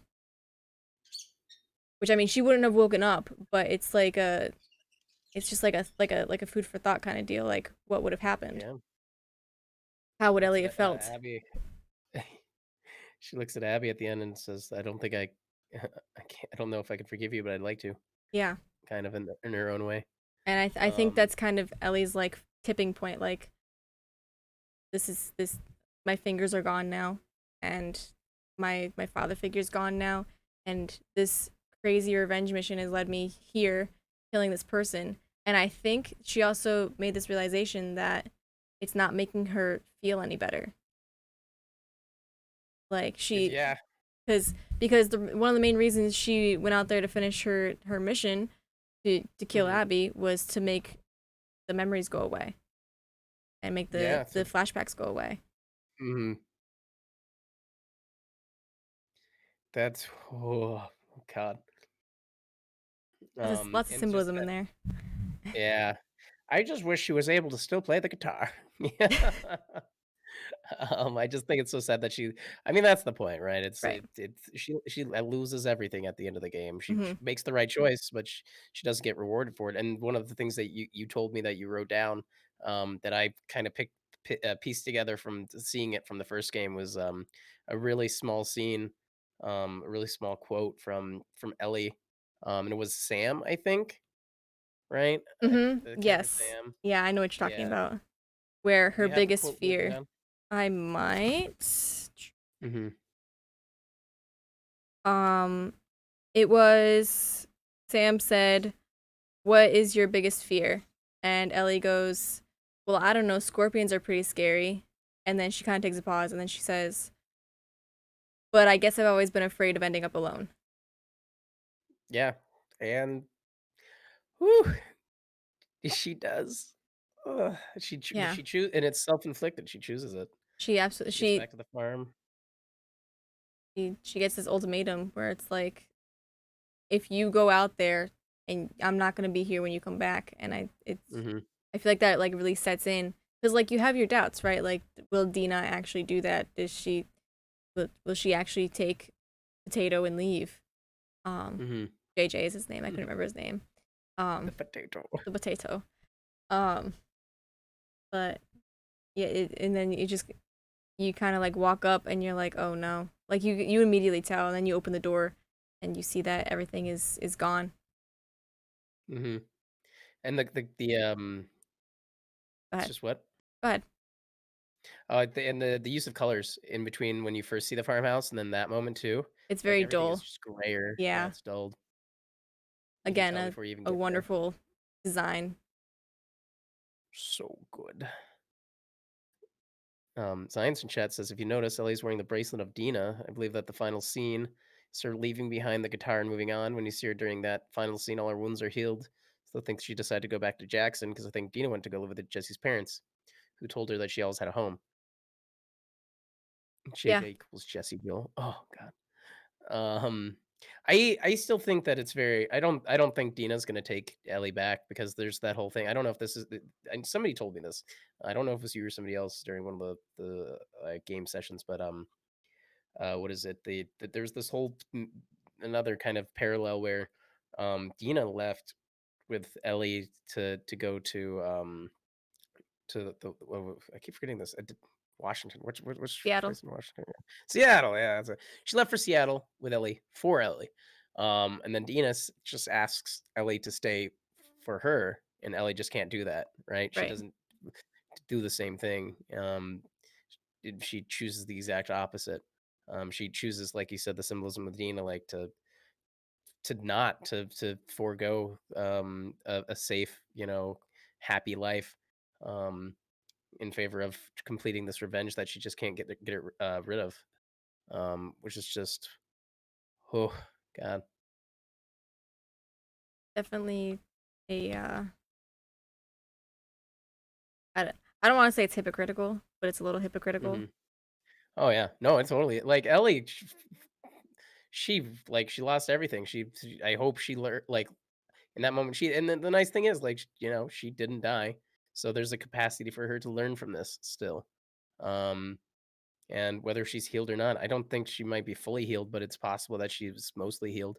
That she's gotten past, in that moment of fighting. And I think I think it was Zions or somebody else in my chat was mentioning how in that final fight, in the fight with Abby and Ellie, they didn't really have words, but in the fight itself, they were kind of expressing their emotions in terms of what was happening. And so the actual act of fighting her um, perhaps helped her come to peace, you know, in a very violent and please don't do this actually in real life anybody sort Yeah, of way. absolutely. Um, and on the subject that you said, like Joel kind of represents the guitar and her musical side. One of the things that I mentioned to you off stream too, I think is such an important note with how like Naughty Dog is just so good at fake outs, like at left and right, Mhm. because I hadn't watched the very first trailer for Last of Us 2 since before I played the game, way before when it just was announced, essentially. Yeah. Um, and the scene you can now playing the game if you ever go back. I don't know if you went back and watched the first trailer I ever didn't, but I remember after which one getting it the game. is. Yeah. It's and Robin does a really good recreation of the song too. The I walk through the valley of the Through the shadow of Valley, death. I yeah. don't remember. Yeah, through the valley. Um, and man, if so, let me paint the picture here. Right, she's playing the guitar. She's in this house. Um, it's pretty obvious based on after playing the game um, that she's in. Uh, why do I keep forgetting the name of the city in Washington? Seattle. What is Seattle? God, I've been to Seattle. Golly. It's pretty obvious in this trailer that she is in Seattle. Um, the characters that pans through the house of this fight that had taken place before she was playing the guitar. Was There's these just dead people everywhere, right? And they've Yeah. been brutally murdered. They have been recently killed. You can tell because of the blood pooling still in the area. Um, and they look the characters, their clothing looks a lot like the Seattle Wolves. Mhm. They basically are wearing the same sort of things that the wolves do in the video game. Um, and then Joel's walking through the house and finds Ellie as she's playing the guitar. Um, and at the time, you think that Ellie just killed all these people in the house. And she has like Joel asks, like, "Are you really gonna do that, baby girl? Are you really gonna go through with this?" And Ellie looks up and says, "I'm gonna kill every last one of them." So that there's no way that actually happens, like, Right. right? Like, there's no timeline where, that happens. Um, but it could be a possibility where, like, in the world when she's, fighting around the house, so she finds the guitar and she plays it, and she plays that scene out in her mind where, Joel comes up and asks her, right? Yeah, Um, while she's playing the guitar. So I think that's really interesting that you made note that he kind of really symbolizes her musical kind of guitar side. absolutely. Um, because I thought like that was my immediate thought. I was like, okay, beginning of the game, we Mm, see Joel and the guitar, and then we flash back to the dinosaurs. Ellie is playing the guitar, and then Joel walks up and says, "Are you ready to go?" And then again after that, we're sitting in the theater, we're playing Joel's song, and then we have mhm, another flashback to the Joel stuff, and then I think we get one more flashback to Joel where Ellie goes to Mercy Hospital um mhm. and figures out the Fireflies, which I think that is the only time in the game we see Joel without a guitar present within like Hmm. a major framing of. So I didn't. I went back when I went back and played. I specifically looked. I was like, all Mhm. right, where's the guitar in this scene? And there wasn't one. And there It wasn't one might prior just to not have. that. Okay, it might just not have made sense to include Right. it in there. It might have just been a little out of place for Right. But the section. literally everywhere else, it was Joel and guitar. Um, but Joel guitar. Joel Yeah, and guitar. that's a connection that I never made. That's cool. Um, Well, I wanna also, say how upset I am at Naughty Dog for another fake out they did at the end of the, museum that you're that they were Oh, like, the "There's gonna be hog. some" the hog, yeah, the Yeah. boar, where you get separated from Joel, and They start giving you you supplies. they start giving you supply. They start giving you supply that you're never gonna use And you hear like because they creepy noises, like they set it up and so well. there's sadistic notes left on the wall in blood saying, "I had to kill them," blah, blah, blah, and they just get more sadistic until you just find the guy's dead body, and you're like, "Is this the guy? Hmm. I don't know," and then you go in the next room, it's a freaking bore, you never shoot the gun once. That's another, like, like, a case of agency. They allow you to collect these this ammunition, putting you in the mode where you're about to have a fight, and you don't even have, Joel to help you out in it. You're gonna have to fight this guy before Joel gets back, um it is just such a it's an evil fake out. It's the most evil fake out I've ever had in a game ever. I love the museum because that is our last moment with Joel before the end of the Yeah, game where we have Ellie and Joel as we know them. Like yeah. dinosaurs and stuff and like just Ellie being Ellie and Joel being Joel and them being them together. And every Being other a scene in the family or game being a kid. is just like it feels so tense. Like even that last game, or even that last scene with her Mhm, and Joel on the porch, it's mhm. heartwarming for sure, but there's still a little tension in the air. Um, Yeah, they still weren't where they were at before. right. So, and then at the end of the museum, you see the fireflies. And I'm wondering if that's what kind of like reignited Ellie's like curiosity about what happened in the hospital while she was unconscious. Because she was Mhm. supposed to go in, she was supposed to be the cure for the world, and suddenly her immunity meant nothing. And I feel like that was a big part of Ellie's purpose in life was her immunity and how it was supposed to mean Yeah, something. Because even she felt she, like she was nothing, yeah. yeah, because she even says, "You took away my only purpose." And in the beginning, Joel says, like, "I told her her immunity meant nothing." And I feel like a big part of Ellie's like who she was as a person was Mhm, that immunity, that ability to potentially save the world. And because Joel made that decision for her to take it away, um, mhm. she only had Joel, and then Joel was taken away. And um, I'm gonna segue real quick Sure, to sure. the song that Joel writes for her. The only time Mhm. we hear the full song is when Joel sings it. And then Oh, every time afterwards, the only lyrics that we hear from the song are "If I ever were to lose you, I'd surely lose myself" from Ellie. And she lost Joel, and therefore she lost herself. And I think that was ugh, just like an amazing uh, thing that Naughty Dog did. Um, yeah, yeah. on top of literally everything else. But She, ooh. Yeah, Joel's the one to sing it at first, and he mhm, meant it, but she's the one to live it. yeah, God. I think that In was great. the song itself is pretty interesting. People in chat were telling me that the timeline of events of that song, that's I can't remember, was it Pearl Jam or something?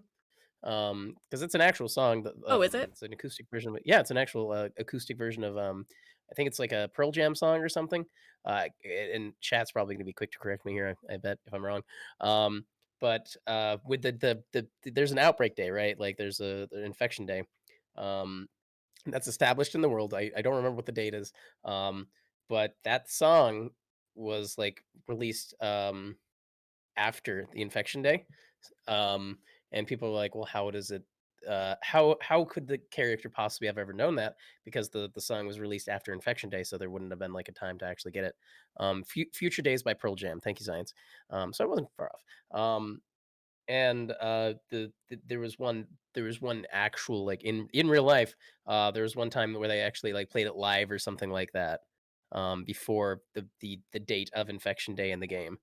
So Joel must have heard it the one time they actually played it or released it, before the actual, like, album release, which is a really interesting choice and note, because you never see anything, past, you never see any tech or news or anything that's past Infection Day. It's all It's any pop cultures before the Infection Day. I believe it's October, someday in October 2013.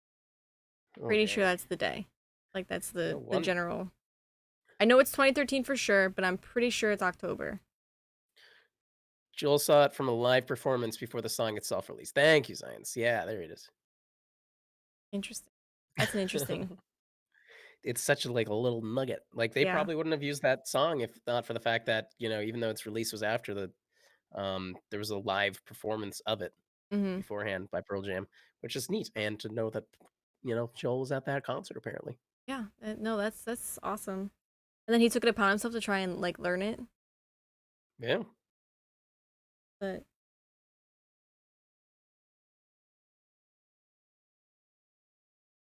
What you got? What you got, girl? we talked.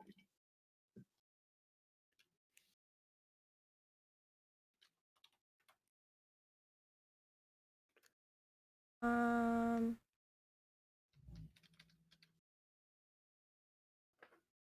really funny because I think we talked about just about everything that I have without even me looking at this all that much. Oh, We're in the NPCs. This is like the one thing that I have that we didn't talk Oh, about. The how they're named and NPCs, yeah, they have names. And oh, like man. despite the NPC like faces change. I don't know if you died enough to notice that the NPCs kind of change a little bit. They still Yeah. have the same like names. Mhm. Um, I like hardly ever died in that game, so I didn't notice. you didn't notice? You didn't notice that like Laura died or um also, I hate the game Yep. because Bad game. bad game, terrible game. Because you kill this dog that's very prominently named Bear. First of Mhm, all, that's mhm, my dog's mhm. name. And Oh, you yikes. made me have to avoid this dog trying to kill me named Bear. But also because when you're playing as Abby, you play fetch with It Bear in the fob. Yep, yep, yep, yep. They also do that with Alice, which Alice is the only dog death that you absolutely have to kill. Um, Mhm. but they make you have this relationship with these dogs, and then you just murder them to death, and they cry, or you kill their owners, and they like whine and paw at them as they're laying there dead and bleeding, and it's like, why do you do this to me, game? The dogs love their owners. They Mm-hmm. know nothing but love. They are the most innocent out of everyone. Like all they're doing is being good boys and good girls. Mhm, They're mhm, doing what they're mhm. trained to do. They're doing what they're trained to do. They're just doing their job. Mm-hmm. Yeah, it's like it's one step to have like the enemies named, and then you like see these people, like you hear these names when you're playing as Abby, Mm-hmm. uh, and like and speaking of side characters, like one of the sidest of characters, what is it, PlayStation Vita girl, Oh which my is just god. like you kill her at the very at the bottom of the hospital, and then you Mm-hmm. see her playing her game, same tune. I can't ever Sitting, forget that yeah, tune. sitting in the fob. Um, Yeah, playing the game with the same tune. yeah. Um, God, And they were talking and about shipping out that day to the hospital to clear it. Like it, mhm, I love mhm, I love how they the timeline because going back to Lev, when you mhm, first meet with the Seraphites, and when you first have mhm, like that interaction where you're trying to sneak through the fields, um, mhm, and through like that like parking garage area, right. um, you hear two Seraphites going, "Did you hear what happened to Lily?" And it was like such disgracefulness, and their mother should be ashamed or whatever. And they were Oh, talking about Lev and Yara. they They were. were. And I'm finding that they do that a lot during this game. Like you don't pay any attention to it in the beginning because you're like, well, who are they? And um, it's just they I don't know. I lost my train of thought. There No, are so it's many. really there's these little nuances, like, even Yeah, with the main characters. yeah, and it's like I remember you play as Ellie and you hear two wolves talking that this Mhm, person escaped, and that was Abby escaping from the hospital.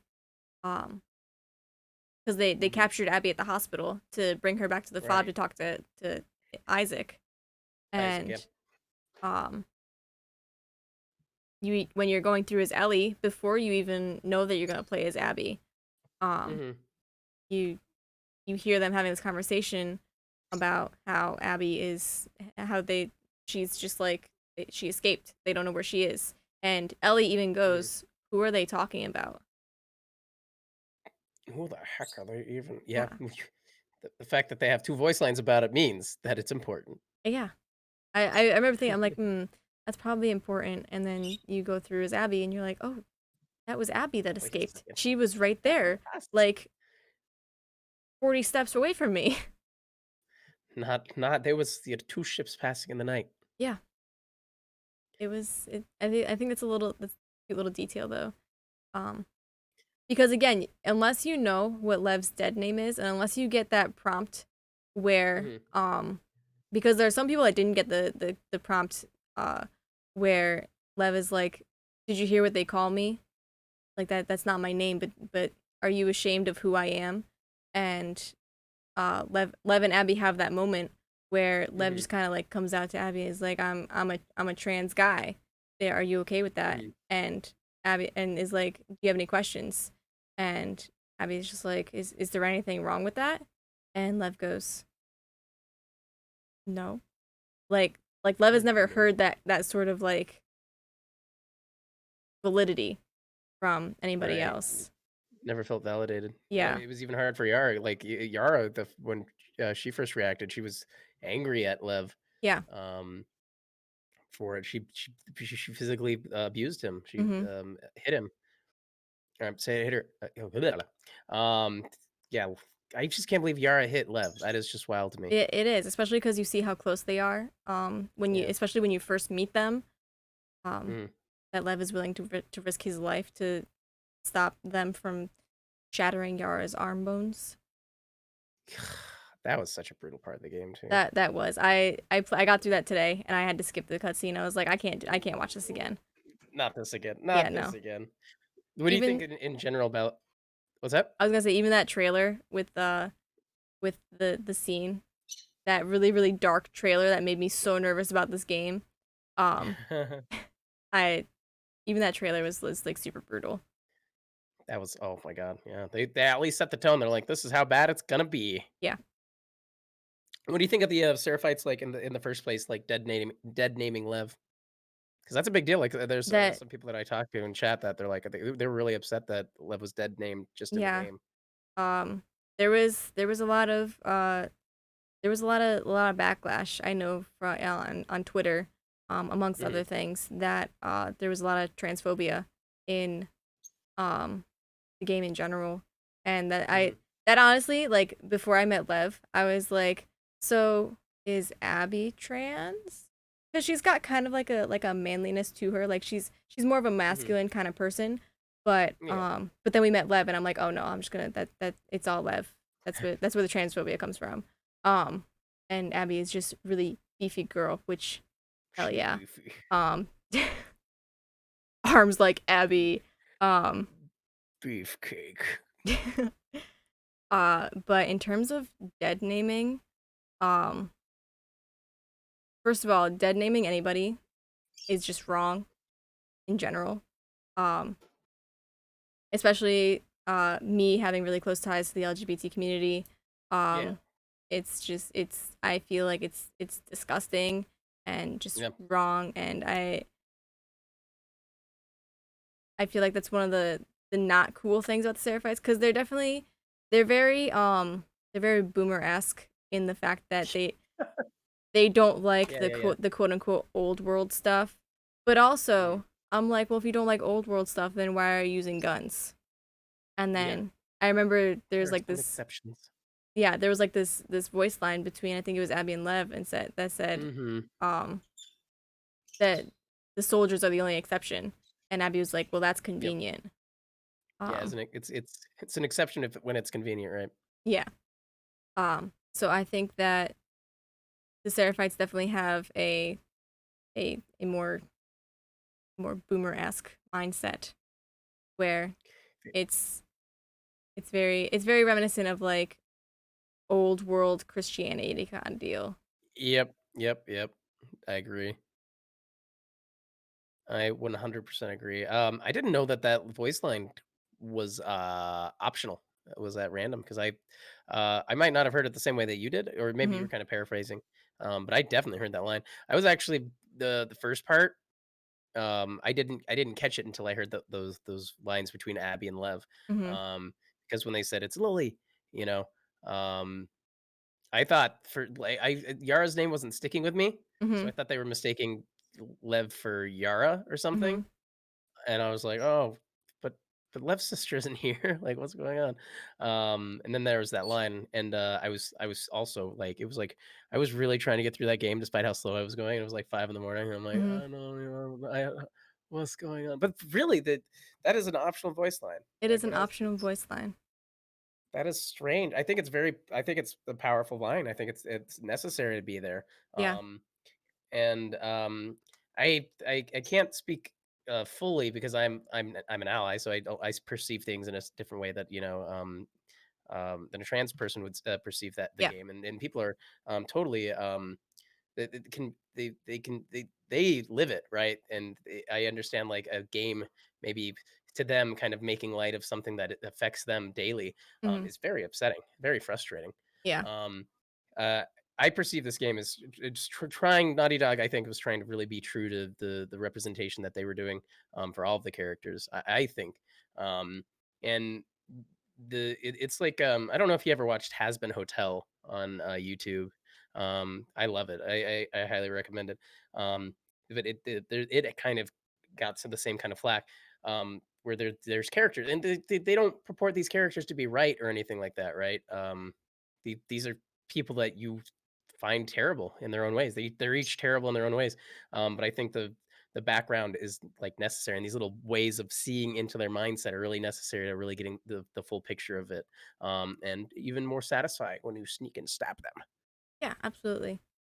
Um, I feel like Naughty Dog did a really good job because I remember after the first game's DLC released, a lot of people were really Hmm. upset that suddenly, oh, Ellie's gay. Um, and there's this term that's out there called queer baiting, and a Hmm. lot of people wondered like, did they only make Ellie gay so that they could attract the LGBT community? But I feel Hmm. like in the second game, they made them feel like people. Cause like Hmm. a lot of media will make the LGBT community, um, they'll either point it out too much, and like you can tell that it's made by straight writers who don't get it, um, or it's not enough. It's said like one time, and It's like a token thing, right? yeah, like it's like that new thing where Nickelodeon just announced this Pride Month that SpongeBob is gay. Like SpongeBob's been around for 20 years, and you're just now announcing that SpongeBob's gay. That's true. That's true. So, um, it's definitely I think Naughty Dog did a good job of avoiding the feeling like it's queer baiting. Hmm. Um, because Making it's it a not, human story. yeah, it's not about Ellie being gay. It's not about Lev being trans. It's not about any of that. Um, sure they come back to it like Ellie and Dina have their happy little moment at the farm, and that's Hmm. expected, and that's what Well, anybody would want. It's not. It it doesn't was like symbolic, and it doesn't it was isolate the yeah, it was LGBT. important to the narrative. Yeah. The symbolism behind it was very important. I think they struck a good balance. I really like the when you actually got to go back and see the dancing scene. Hmm. I thought that was really good. That was a very cute detail. Cause you don't know what happens until then. I really I liked. thought it was just like, what's that? No, go No, on. you go first. You go first. No, no, no, no, no. Like, Oh, I was just gonna make a crack at you and say, and like I jumped in your stream and I said, so were those Ellie's last words to Joel? oh, you freaking you I did made that you on I purpose. made you all up in your You made feels because no, you literally upset I me greatly. that was my thought like because I remember in the beginning of the game when I was playing and I hit that part where we see the dance scene and we see Ellie and Joel and Dina and the whole thing go down. um Right, right. I remember that being the night before Ellie and Hmm. Dina go out and everything goes down, so my thought was, holy cow, was that Joel's last, or was that Ellie's last words to Joel before Right. he died, besides, Oh, Joel get up and all that jazz. But that would have been so sad. uh-huh. I did that to you on purpose, and I'm just gonna let you Yeah, know. I'm gonna let you know that your mods congratulated me for it. Um I'm not gonna guys. I'm not gonna name names. But Oh yeah, okay. they whispered me and they were like, I was gonna say something, but I didn't want to make it obvious, and they were like, I'm really glad that you said something. I feel so betrayed right now.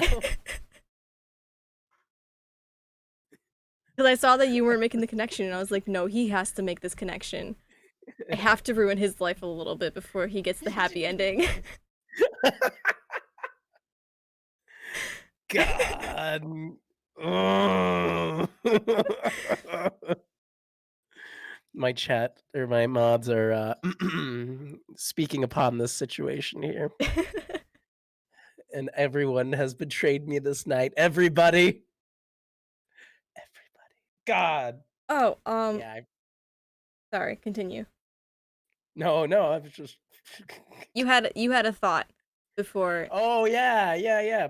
From what they talked about, like I just thought like they were drunk and Dina just like uh gave her a peck or something like that. But that was a kiss. That was a That kiss. was a That kiss. was That that. was a real kiss. That wasn't some like cutesy little kiss on the cheek. That was something. That was passion in It heart it right there. was. It was indeed. Oh, I'm upset. I'm upset now. I'm super upset. I feel Sorry. as betrayed as I'll- Um. I don't know if Okay. I can forgive you, but I want to. I think you'll get over it. It's fine. Um. Another thing that my girlfriend brought up was hmm Abby's imprisonment. So, like, when hmm she was with the Rattlers, Right. Robin said that we wanted to watch you squirm a little bit. Okay. Abby's imprisonment with the Rattlers. Um, my girlfriend and I were talking about it, and she was like, "Did Abby consider this her punishment for killing Joel?" Like, Hmm. because her friends died, like for sure, absolutely, yeah. Um, Yeah. but I mean, would she have done anything different? She didn't. I mean, she let Ellie and Tommy live. Um, but that wasn't Mhm. exactly her. Like she was still reeling over killing Joel. It was her friends that kind of spared Ellie and Tommy at the time. Um, Mhm. but while she was imprisoned, did she think of Joel? Did she wonder like, is Is this this what I what? deserve? Yeah, is this have my decisions of killing Joel led me to here? Because I think she had. Mhm. she would still be with the wolves. She would be fighting the Seraphites had she not gone on this revenge mission. Um, she would have never met Lev, or if she did, there was a good possibility that she would have just murdered him to death. Um, Yeah. or Lev and Yara would have died. Because the Seraphites consider them traitors. Like it's weird how the butterfly effect works, but um, Ah, yeah. uh, but did she think of Joel and did she consider her Rattler imprisonment her punishment for like her potentially dying? Like Right. how long was she out on that pole at that beach before Ellie got there? And I mean, you're stuck out there and you're just waiting for death to come, and so all Mhm. you're doing is getting lost in your thoughts. So I'm sure she did think of him, but Oh, I bet. I bet she thought of everything, like all the people that she knew that she killed. Because it's much more impactful to her the people that she killed that she knew, right? mhm, Even if she said that Lev is her new family, like it's still a huge step. Like she's used to killing. There's like she's jaded from from taking life. Um, but she still knew those people. Like those people knew her. They recognized her, right? Maybe she didn't know them all personally. But I would go so far as to say that yeah, like especially Joel, she thought about um for all of it. Like I don't think she probably thought Lev deserved any of that, and she probably wanted to get out to help save Lev. Hmm. Um, but yeah, I bet she felt like she deserved that a lot, like a lot. I thought that was Atonement, just penance. like a really good thing to think about, like, because she's just stuck out there. She's a slave to these people, and Hmm. she's just stuck out on this pole now, and Lev is out there with her, and so she doesn't think that anybody's coming for her because nobody, like, all her friends are dead, and the only person that might potentially know where she is wants her dead. So it's And that's the person who shows up. yeah, I think that was like a really powerful moment too, where Abby just kind of like looks Ellie in the eye and goes, "It's you." Ooh, Also, it's extremely misleading of Naughty Dog to put a other person. girl, Yeah, the girl with the the one with the braid. braid. Yeah, Yes, another freaking deception, fake another out. dupe by Yeah. Naughty Dog. I remember going What through a and I was like, fake out. okay, okay, where's Abby? Where's Abby? Where is she? And then I see the girl with the braid. I'm Hmm. like, that's her. That's her right there, chat. And it wasn't her. And I was That's like, it. where the fuck is Abby? If that was her, they really messed up her face. Yeah. I mean, she looked a lot different. I mean, even with short hair, she was emaciated. She was done. Yeah. Again, how long was she out on that pole with Lev? Like, she was exhausted. I'm surprised she even had energy to be able to hold off Ellie. Yeah. I heard some people were upset about the fact that Ellie could take Abby down in that last scene, but she was not well. No, no, she was. She had like no muscle.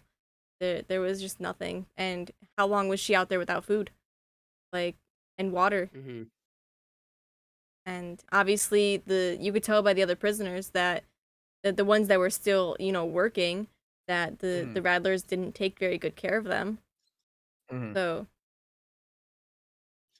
also, anyone that got bit, they would chain up. yeah, exactly. And that's kind of just effed up that they would have people turn into zombies and then scare the others because they put them along the perimeter of Hmm. the any escape routes that were potentially there. So anybody that wanted to escape would either turn into a zombie or be shot on sight. And there was that one person in the train yard, like literally like 20 feet away from the camp, that was hiding behind a bunch of barrels, and it was just like a skeleton. And they wrote a note: "I got out of this camp. I'm coming back with resistance." Never got back, but That's right. They're yeah, like, you messed up, Rattlers. You think yeah, I was alone? yeah. Wonder how that guy died. Did it tell us? I can't remember. I don't think so. I think he had to. They had to have been shot. That would make sense. That would make the most sense. God. Oh, Robin brings up. Don't forget. Um, oh, Robin and I talked a little bit as well. Hmm. And it was really kind of funny because we never really know how immune Ellie actually is. Like, does Hmm. she carry part of the virus in her constantly? So like so it's like a Walking Dead situation where anybody that eats her is like infected. Um, so the hand that Ellie got bit on by the clicker Hmm. is also the hand that Abby bit the fingers off of. Hmm. So I don't know how that plays in, because again, it really really bugs me that they drew so much attention to the bite on Ellie's hand. It was in its own frame. Like, it bugs me so much that they added that. Really? Okay. Interesting. Hmm. And it bugs you because you don't think they should have like showcased it as much or No, anything? it Or bugs me that they drew so much attention to it. Like, they could have just played. They could be just that I'm reading too much into a scene, hmm. because she literally she holds the guy up to the clicker, and the clicker bites him, and he dies. And the other guy is just kind of sitting there shot, and but he literally says, you might be able to catch the girl you're looking for faster than that infection gets you. and Ellie looks down at her hand and there's very clearly a bite mark on her hand, but it drives me nuts. Why did they bring so much attention to that bite mark? There had to have been a reason, or it was just Naughty Dog being cheeky and me being over processing. Um, well, I mean, if they saw the bite mark, they would assume that she's just gonna get got, right? Like Right. they'd be like, "Yep, this is," and they're trying to reason with her, like he didn't want her to kill her or kill him, right? Right. So, um, it's like, hey, you still have a chance to find the person that you want, even though He's like, I know your time is limited, but Yeah. or thinks he knows that her time is limited. It drives because like literally there's so many details in the game Hmm. that Hmm. they also drew attention to that ended up being like a Hmm. big deal, like the mods, the guitar, and stuff like that. Right, right. And so me overanalyzing the game, I just feel like they brought too much attention to the bite mark on her hand. And that is the only issue I have right now. They did mention it twice. They did. And I don't know. Like so what does that mean for Abby? Does it mean nothing? Does it mean something? Cuz Abby has that in her system now? Like I like I would go so far as to say that it would probably mean nothing. Like yeah. it would be too much for them to experience this entire thing, and then she gets turned because she bit off a couple fingers. Yeah. Um, but it does make sense that it could have been a thing, especially if she got bit recently. Mhm. Um, oh, but like, uh, I I don't think she's a carrier because if she was a carrier, also people who like if Dina kissed her, she would have been at risk, right? Yeah. Um, and so yeah, or anyone else. So I don't think it really, I don't think it meant too much aside from the fact that the characters thought that her time was limited. Yeah. Okay. So we're just going to debunk that as me being over analytic. Got it. I wasn't phrasing that way, but I'm just saying. I got you. Okay. Um Oh, there was one other fake ad if I remember right. Maybe not. Maybe I'm not thinking that.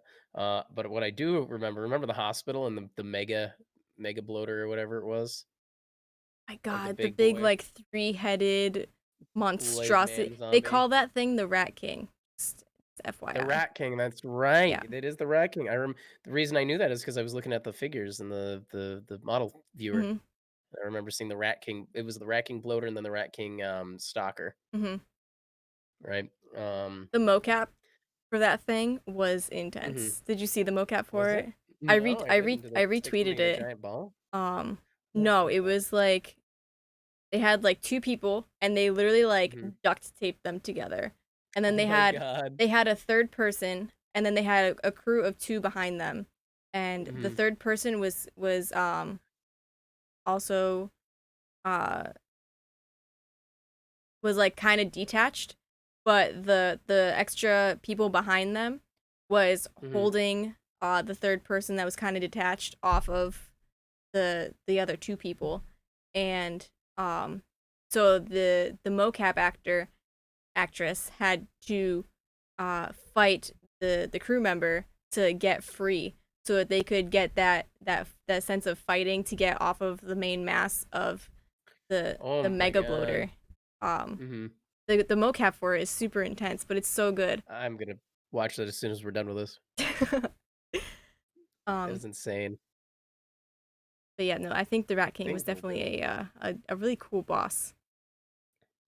It was totally different than anything else that you Hmm. saw. And did you have an idea of what was gonna be in there when you like first saw that door, or were you just kind of like, oh, this is gonna be a lot of zombies or I something? I mean the amount of spores and uh, because like it was taking up the entire bottom of the basement. I didn't think that Hmm. was gonna be like a giant monstrosity like that. I thought it'd be like a bloater or Hmm. two, which bloaters are Hmm. just a pain in the butt to kill in the first place. Um, Hmm. I didn't think that it'd be freaking Godzilla zombie over here. Uh, but you called it, and I was a little mad that you did. I remember me and your chat were just like super, super annoyed that you called it. I hit the nail on the You head absolutely on that did. one. You were wandering around and like in your little scared Voraktee voice, we're like, oh man, this is gonna Scared be some Voraktee like voice. three-headed monstrosity of giant of zombies like merged together, and I was like, really? Really?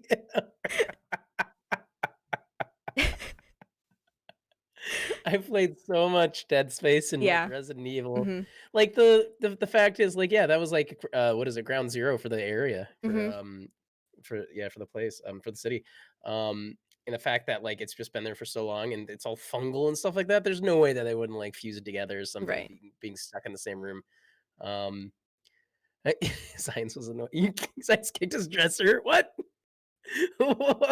I gotta win and everyone's upset. The rest of the game is me suffering, so get over it, guys.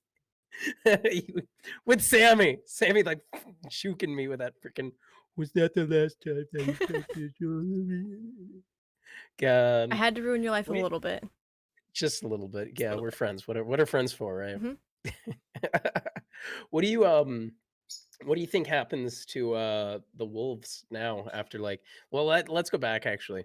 Let's talk about the attack on the Seraphites Mhm. during the storm. That was a brutal section. That was intense. That was just all around chaos.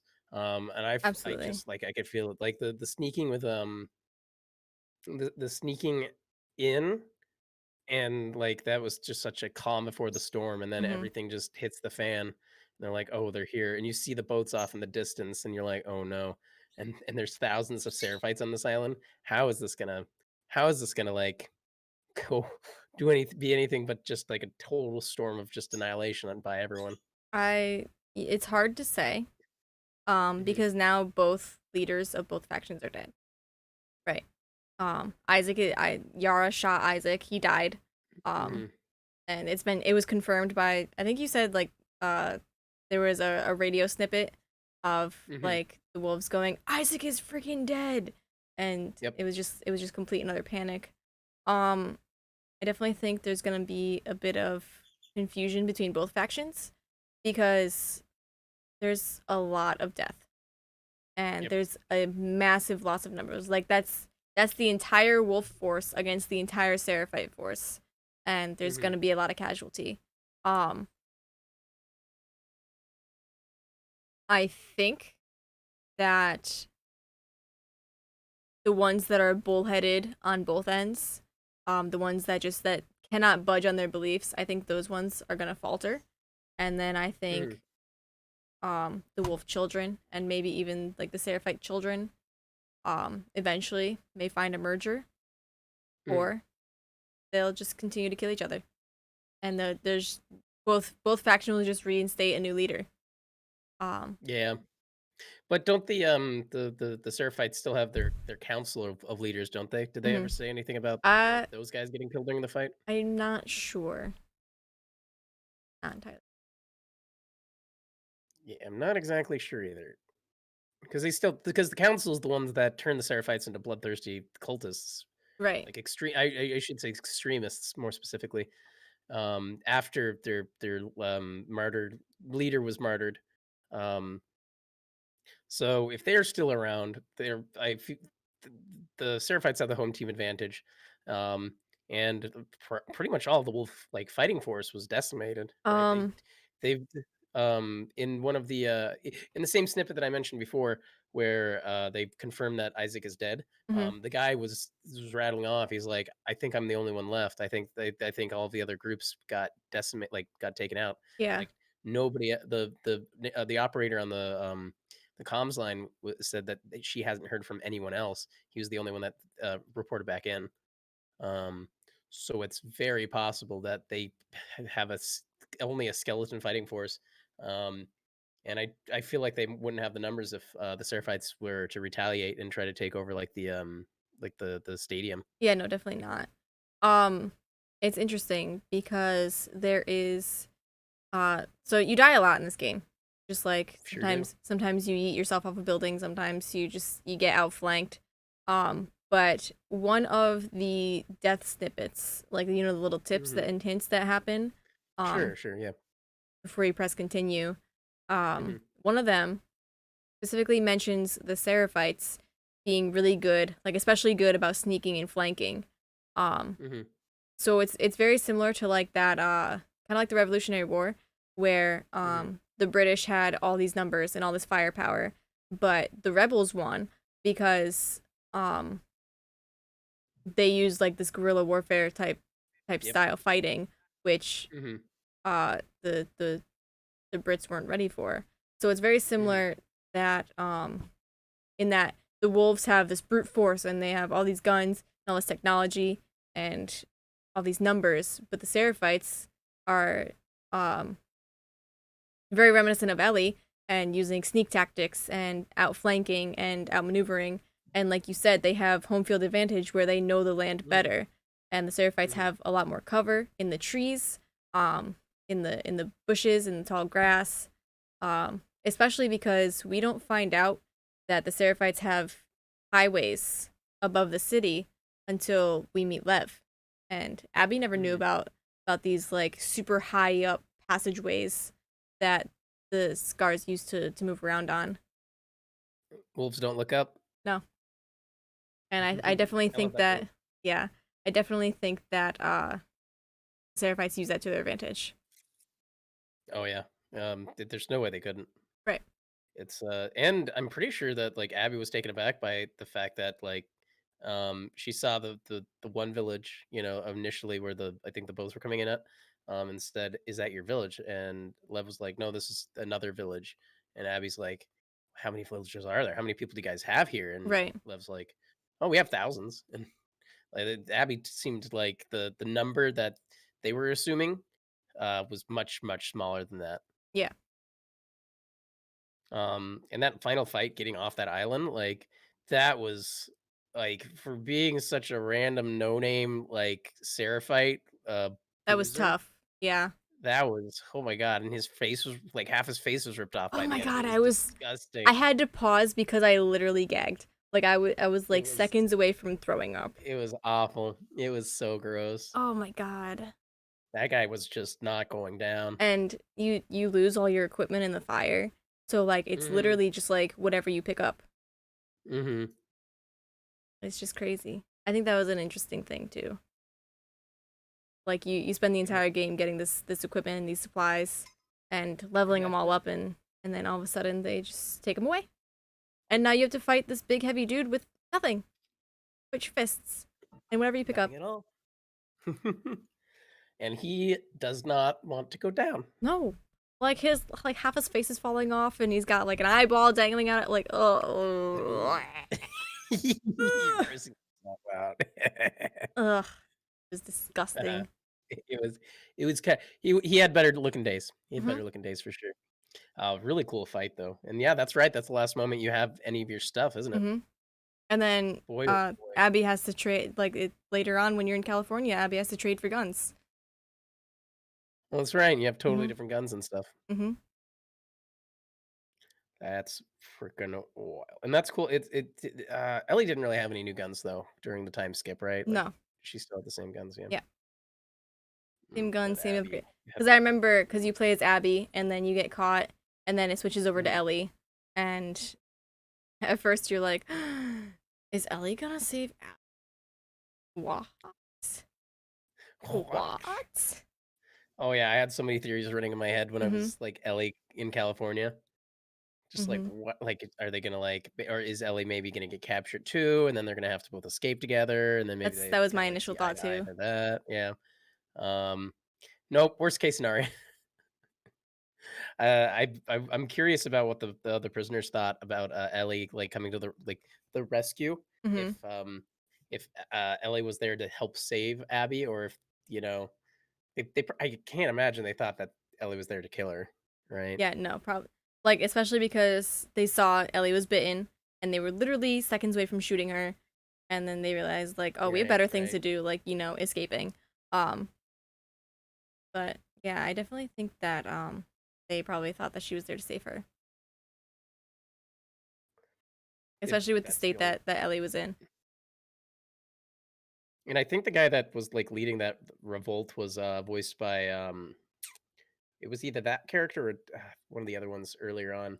Um Oh, who is the guy who voices McCree? He's the Critical Role DM. Um, my chat's gonna yell at me in a second here because I forget the name. Matt Mercer. Matt At Mercer. Mercer. Matt Mercer. I believe he is Um, in the game. Yeah. yeah, there's like so many Critical Role like cameos in the apparently in this. Like, what is it? Abby's voice actress. I'm pretty sure is on Critical Role. Hmm. Um, I haven't actually watched the show myself, which is funny. I really need to, but there's just so much of it to watch, which is the problem. Yeah. But that's it. But I digress. What's your favorite weapon in the game? I really like the silence machine gun. Oh, the California Yeah. girl, huh? It was that or the crossbow, that Abby has. Mhm. Oh Uh, yeah, the that crossbow was good. because you get so many more things. You get so many more uses out of the bolts, the arrows. That's right. Um, Yeah. but also because it's really interesting because you can obviously craft the silencer for Abby as well as Ellie. Right. Um, Hmm. but because Abby is such like a brute force militaristic kind of character, Right. you don't expect her to have silent weapons, and so therefore it makes it more difficult for you to sneak around and kill zombies and people as Yeah. Abby than it is as Ellie. And Hmm. I think the crossbow is a good kind of gives you the option to be stealthy with Abby Right. when I think the game almost expects you to want to brute force everything. They set that up Yeah, pretty well. Lev is your little sneaky stabby rogue yeah, with your character. yeah. Um, I also think it's really neat that, especially because Abby's brute force, and it makes sense narratively too, because you're on your home turf in most of it, the city. Um, it, uh, Abby seems to have a lot more ammunition readily available to Hmm. her in the surrounding areas, like in the bases and stuff, um, than Ellie has access to when she's sneaking around. Yeah, absolutely. No, I like the silence machine gun, especially because Hmm. I'm doing new game plus survival, Hmm. and there's just so many enemies. So like with Ellie, it's like a 1 2 3 tap in the head with the machine gun, and it's so quiet and it's so nice. Well, you get it with Ellie. Yeah, Ellie gets the silent machine gun at the end. She Oh. steals it. She steals it from the Rattlers.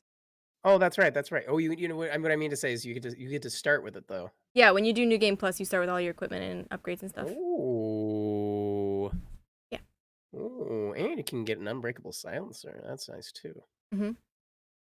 That's really cool. That's awesome. The silence machine gun is pretty OP because you definitely don't have to aim too hard. That's for No, sure. no. And all throughout the game, they change the supplies Hmm. that you get. So like in a place where you would only get pistol and shotgun ammo maybe, it throws Hmm. some machine gun ammo at you or some late game ammo at you as well. When you're Oh, doing that's new game good. plus, which is a really nice Oh, design detail. Because now I'm not yeah, afraid to use my machine gun. yeah. You're not gonna hoard it as much as you normally would. Right. I really enjoyed the just in a zombie game. I can't help but love a flamethrower. Oh yeah, Right? absolutely. Yeah. When you find more Flamethrowers. ammo for that thing, Yeah. you find more ammo for that thing that you think you would out in the wild. I Right. don't think Like it's my favorite though. no, I think the flamethrower is nice against like a what are they? Shamblers, which are Shamblers, yeah. beefy zombies. Beefy I boys. liked those. I liked that they added those. I hated the prowlers, stalkers or whatever they are. Um, Mhm. hated them. You just don't get scared by them. No, I you don't get scared by them. They didn't spook me like they spooked you, V. I'm sorry. Okay. One time listen, this is my strategy, okay? Listen, shut up. um, I got spooked by them when they first showed up. Yes, I admit that may have happened. My mods may have pushed that out there. Uh, but But after I acknowledged that they existed, I had a no nonsense, like, I versus the stalkers, I went, like, gun ho, like, Abby style, even with Ellie, Hmm. where I just took out my shotgun and I just buzzed through the areas. I laid traps, I ran around, I saw them. If they were, like, ducking behind something, I just run up to them and I just took them out, used my corners and stuff. It was army of one. It was army Yeah. of one. After the initial shock, I took their fear away from them. Yeah, Okay. no, I definitely in these kinds of games, I like to hoard as many bullets as I can until I absolutely Mhm. cannot get out of a situation. Like if I Yep. have to shoot a bullet, then I'll restart. Um, and so it's survival A, that's a really nice thing to have. But also,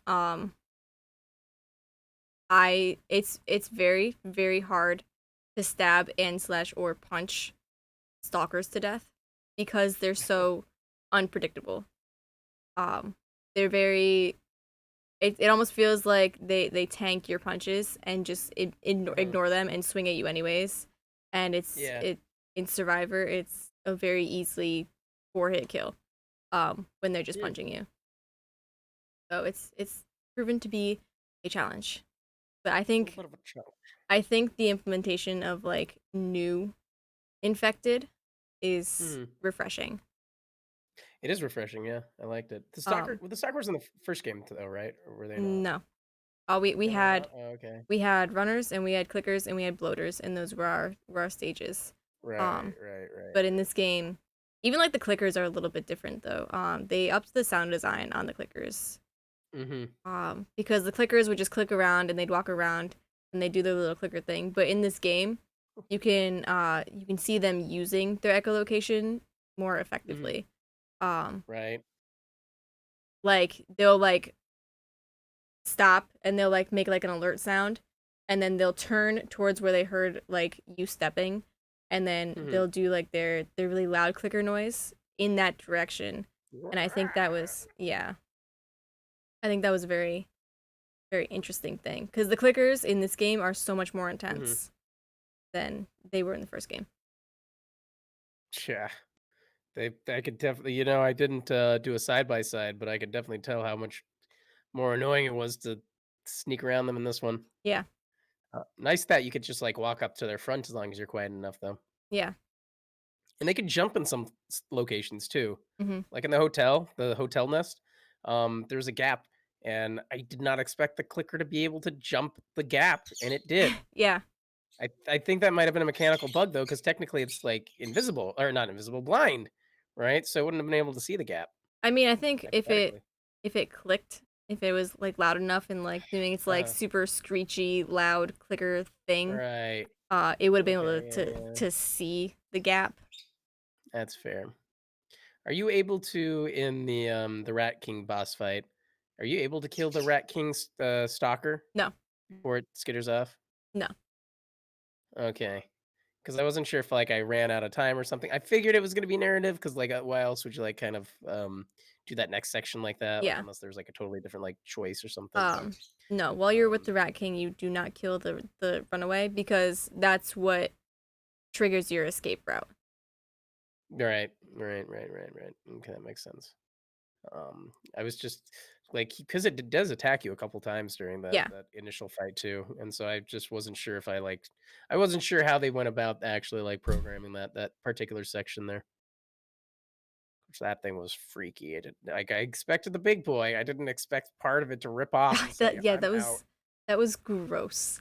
Um, That ain't oh it, my chief. god, the freaking the stalkers popping out of the growths on the wall. That was mean. That it was mean. I didn't like it. It had me pointing my gun at every outcropping. Mhm. Like, Mhm. are you gonna jump out and try to kill me? Because they just there are zombies just embedded in the walls Mm-hmm. sometimes, and they never Mm-hmm. move. It's And it makes you wonder, like, how many of these did I pass in the initial game before they introduced these things that pop out of the wall? Like, how Mhm. many? If this were a real life situation, how many could have killed me? Yeah. How dumb was I? How Yeah, naive was I up to this because point? I find myself in my playthrough now, like continuing to point my gun at the wall. It's like this might be a Well, thing because if you remember mhm. the sewer, where Ellie got swept away by the current, and then kind of Right. she like went underwater. There's one in there, Mhm. like tucked away, hidden, and there's like a little Yeah. there's like a Yeah. little supply cache, and you're Yep. like you find it, and you're like, hello, where'd you come from? And in my first playthrough, I didn't find that. So I didn't know that things popped out of the wall. And let me tell you, I almost Oh. pooped my pants. Where'd you see your first then? I saw my first in the hotel. Really? Oh, Yeah. that's a bit of a jump. Yeah. That's a bit of a gap there. So I was not expecting those in early game. Oh, man. And so so you went through it again and you saw that. Hmm. Did you see it and did you expect it when it was there or did you No, I didn't actually see it at all. Oh, I Because see. It just Mhm. I thought it was like a late game introduction thing, so I Oh, I wasn't see, I see, I I see. wasn't paying super close attention. But I did remember. I like noticed the outcropping, and I'm like, it'd be really funny if Mhm. one of those things popped out of the wall right now. And I turned around to get my supplies, and then I turned around to get the note that was near it or whatever it was, and it jumped out at me, Mhm. and I'm like, oh, gotta change these pants now.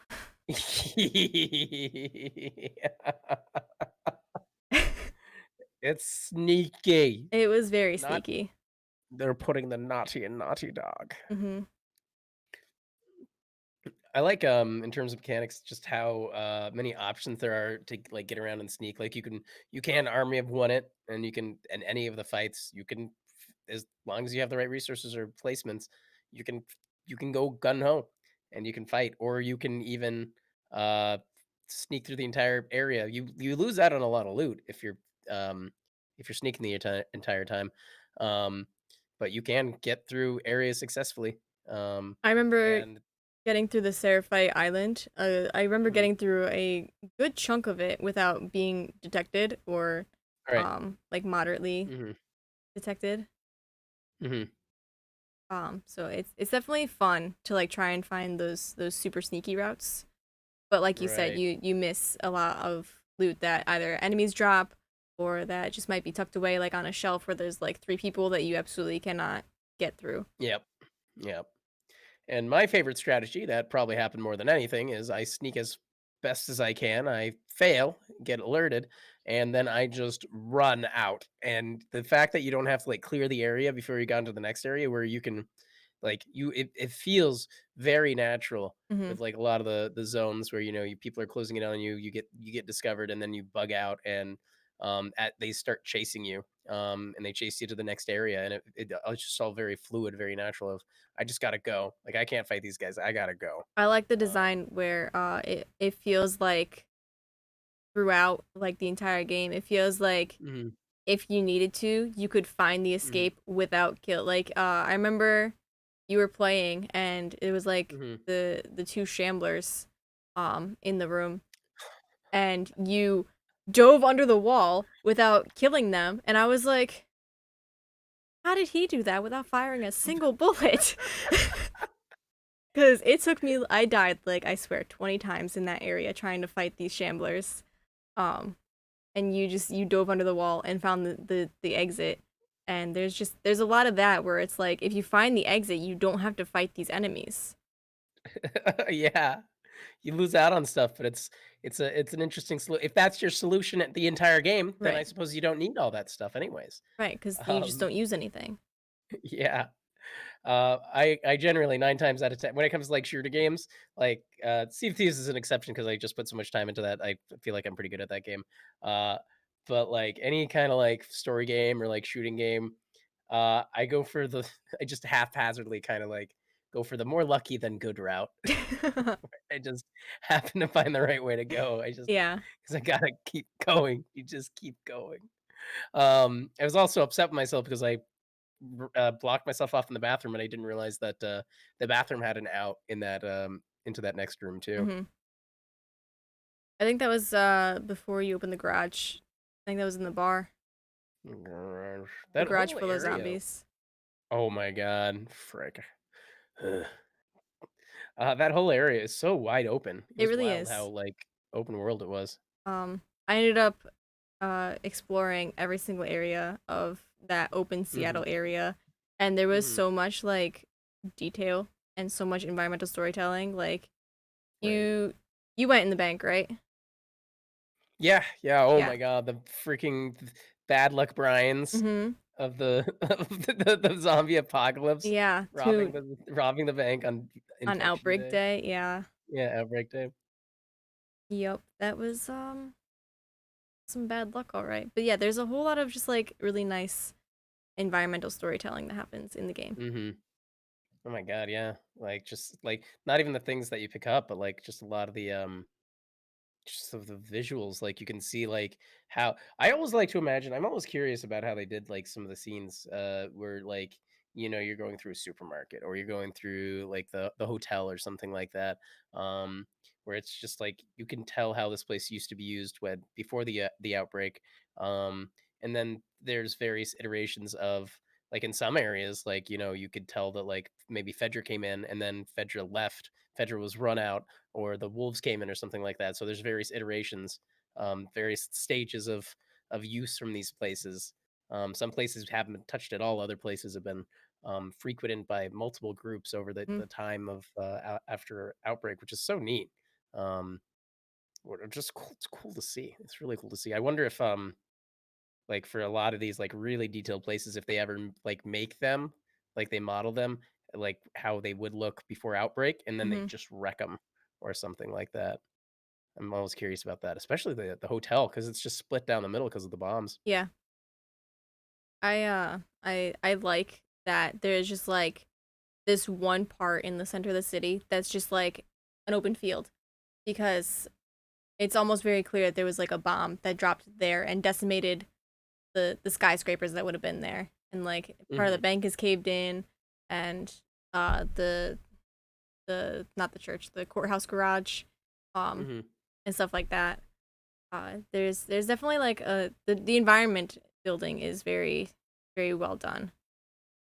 God, yeah, and I love the mechanical, like all of the, what is it, like the little slip areas Hmm. are really cool too. When you use them in fights. Like the fighting design is really cool.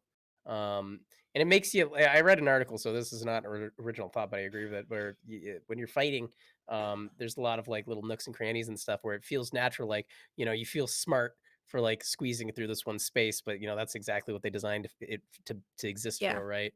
I still remember when I was at the TV station, um, and the wolves came in after I was trying to make my way back down, and I got caught. And one of them was chasing me through some of the offices, and I squeezed through one of those little spots, and he came through after me, and it looks so natural. Like it must have been mocap, like that one of those things where like Hmm. he's pushing himself through, and I'm just like freaking out, and I whip out my pistol and I shoot him in the face as he just like falls out of the thing. It was just such like a narratively cinematic moment. Yeah. Um, that they were able to pull off because of their environmental design. I yeah. I I like your words. I don't know how to add to them. Words are good. Did you have anything else that you wanted to talk about? Because I think I know a point that might be good to end on. Sure. There is one other thing that I'm thinking. Uh, what is it? Uh, you're gonna. It's something I'd actually like you to remind me on more so than anything because it was a powerful piece. Through parts of the game. Joel's watch. I can't remember. Like that's just a piece of Joel that Ellie took, but I can't remember much about it from the first game because he had Um, it since before Outbreak, right? Like he had it like it since the day that. was it was a birthday present from Sarah, Right. Okay. and uh, so she jokes, like Sarah jokes that like, or no, sorry, Joel jokes to Sarah that it's like he's like, I don't know, kid, it must be broken, and he like tries to listen to it, and she like quickly grabs his hand and like looks at the watch to make sure it's broke or to make sure it's not broken, and Hmm. they're both like laughing about it. And it's just like a really wholesome moment. That's when you know that Sarah's Hmm. gonna die. But That's what do you know.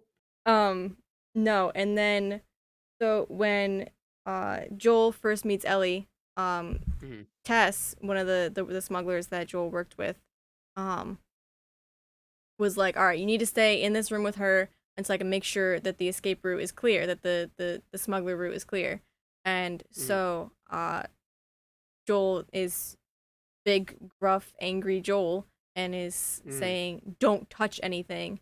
And he kind of like takes a nap on the couch, and so he's like stuck in this room with Ellie, and it's like one of the first like moments that we get with Ellie and Joel alone, and Ellie turns around Hmm. and says, "Your watch is broken," because he's still wearing the watch because it got broken when Sarah Mm, got killed.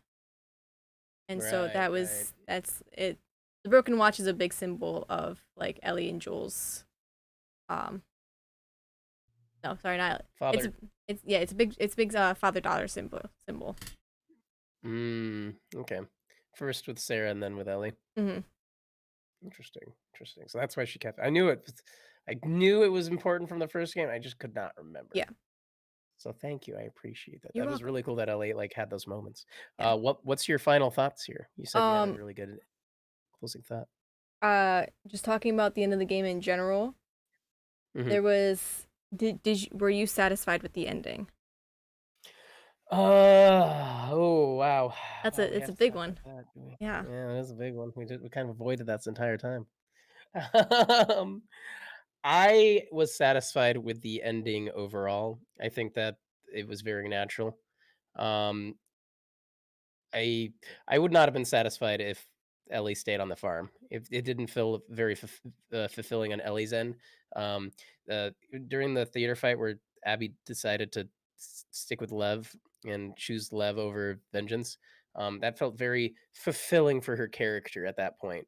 Like she really did break to the next level, right? Or push herself to the next level. Mhm. But Ellie was still in at that I could tell that Ellie was still in that vengeful place and that something needed to happen. And that's why the farm couldn't have been like the final destination.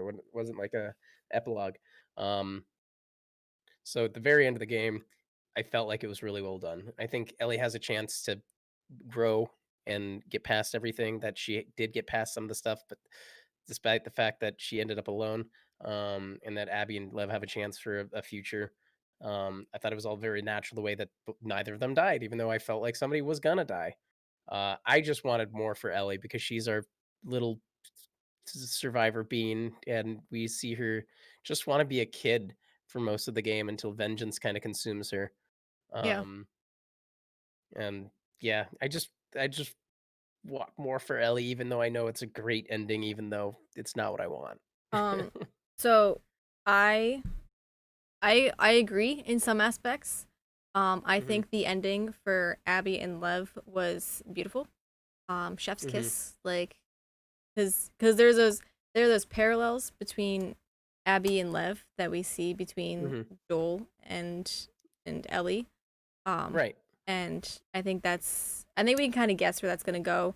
They're gonna go Hmm. try to find the Fireflies. They're gonna go Right. try to find new beginnings. Right. Um, but for Ellie, I almost felt like I like that they left it up to speculation. I like Hmm. that they're leaving it up to the player to decide like what happens to Ellie.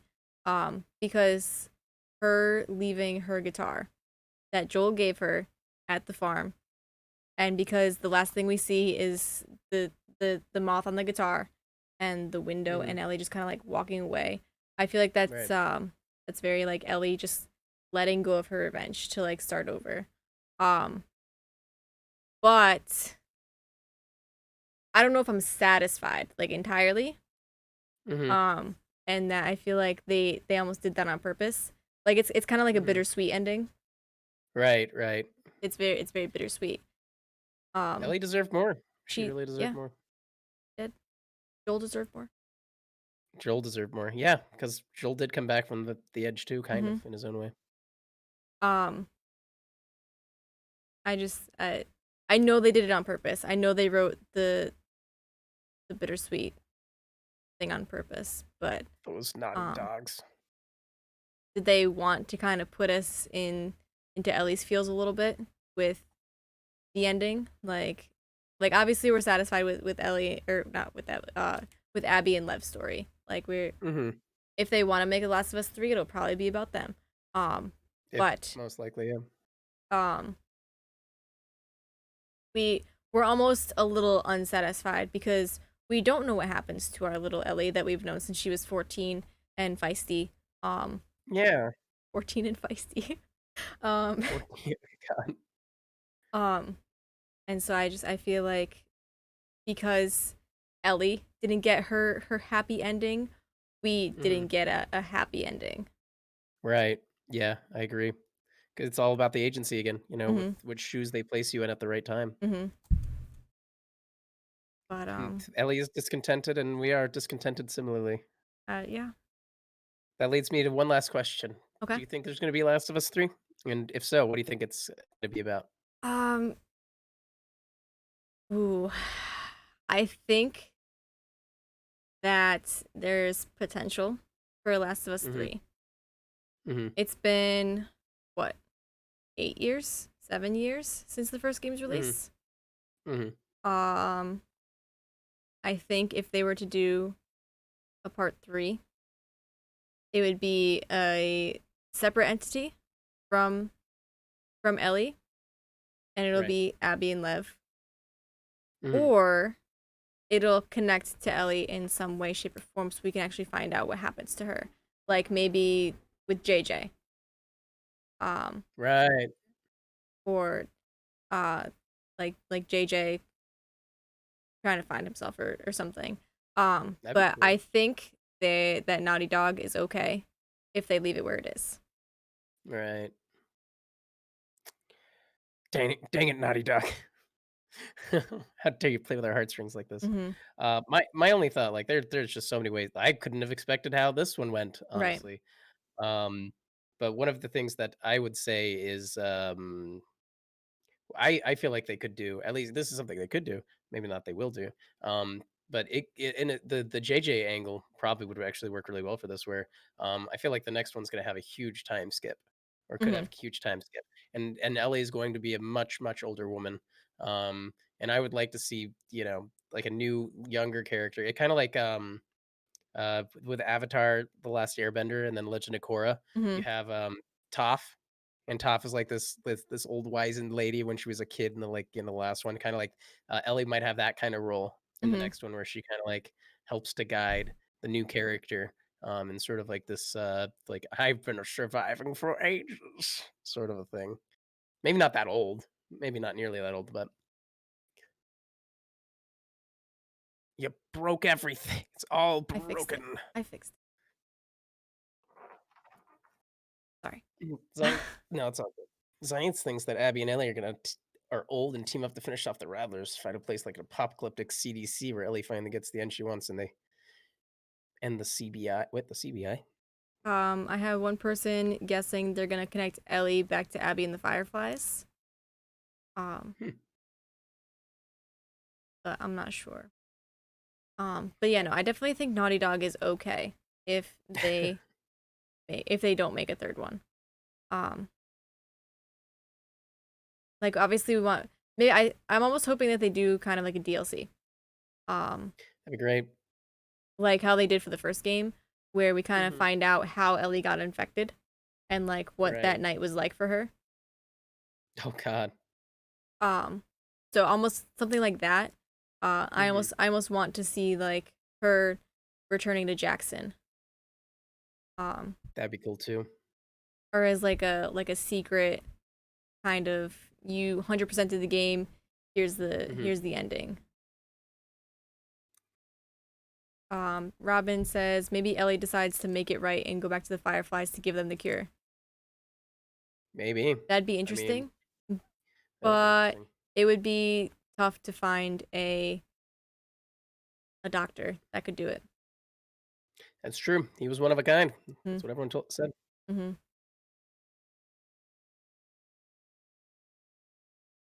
It's those are some really good parting thoughts. But you got to wonder in this world, like how many other people might also be immune, but you just never know, right? Like Right, very because specific set of Ellie circumstances. grew up around the Fireflies, right? And so Mhm, Marlene knew that she was immune and had connections to this doctor who knew how to make a cure. And mhm. that was Ellie's thing. Um, but we never really know what happens. We we never know, and we probably never will. Nope. But again, Sucks to I suck. I'm okay with leaving it up to speculation. Um, Yeah, that's always a good place too. yeah. Sometimes it's better than what you get, as some other media has taught us. Well, thank you, Sammy. This has been a lot of fun. This was I great. I have been looking forward to this chat for so long. I'm so glad I got all of my thoughts out to the world. We got him out. We got him out there, We boys. did. Well, And thanks everyone listening to us. absolutely. Thank you to chat for sitting in here with us and listening and giving out your own ideas, helping kind of guide the discussion a little bit. Absolutely. Thank you to everybody who followed on my end. I don't know if anybody followed on your end, but thank you to everybody who followed on my end and stuck around. Appreciate all of you. Yeah, me too. I was trying to pay attention to some of the what is it? Yeah, I got some follows and stuff. Yeah. So thank you. I'm sorry, I wasn't paying much attention. I was into Yeah, the no. conversation. We were really But into the yeah, conversation there. it was so good. I'm sure we'll have other thoughts in the future and stuff that we'll Oh, talk about. But absolutely. this was some good points and all around. There was a good coverage of everything that uh, game is. We've waited so long for this game, so it's just so much. Hmm. Are you piecing out for the night, or are you going to be around to play stuff? Um, I will probably stop my stream and then do some things post stream, and then I'll be around to play some games. Okay. In that case, I'll probably take a break and figure out something to play in the meantime. Okay. Cool. If you Well, can, it's no worries too. yeah, no, thank you so much, Voraktee, for joining us in this lovely podcast of ours, uh, first ever game club podcast. Right? And we definitely need to do this again in the future. Absolutely, Like this would be with different awesome. games. Yeah, like a gaming book club. There's so many good story games out there. Mm-hmm. Absolutely. I'm stalling because somebody says, "Oh, that's a question I can answer on my personal time." Um, okay. Awkward sign off. Go. Me? Sure. All right, that wraps this up for all of us. Thank you guys so much for hanging out with us. Thank you again, Sammy, for being a part of this as well. You know, it was great, and yeah, we're gonna do this again. Absolutely. And for those people that are leaving, you have a good night. So long, so well, so stay safe. Bye. Bye bye.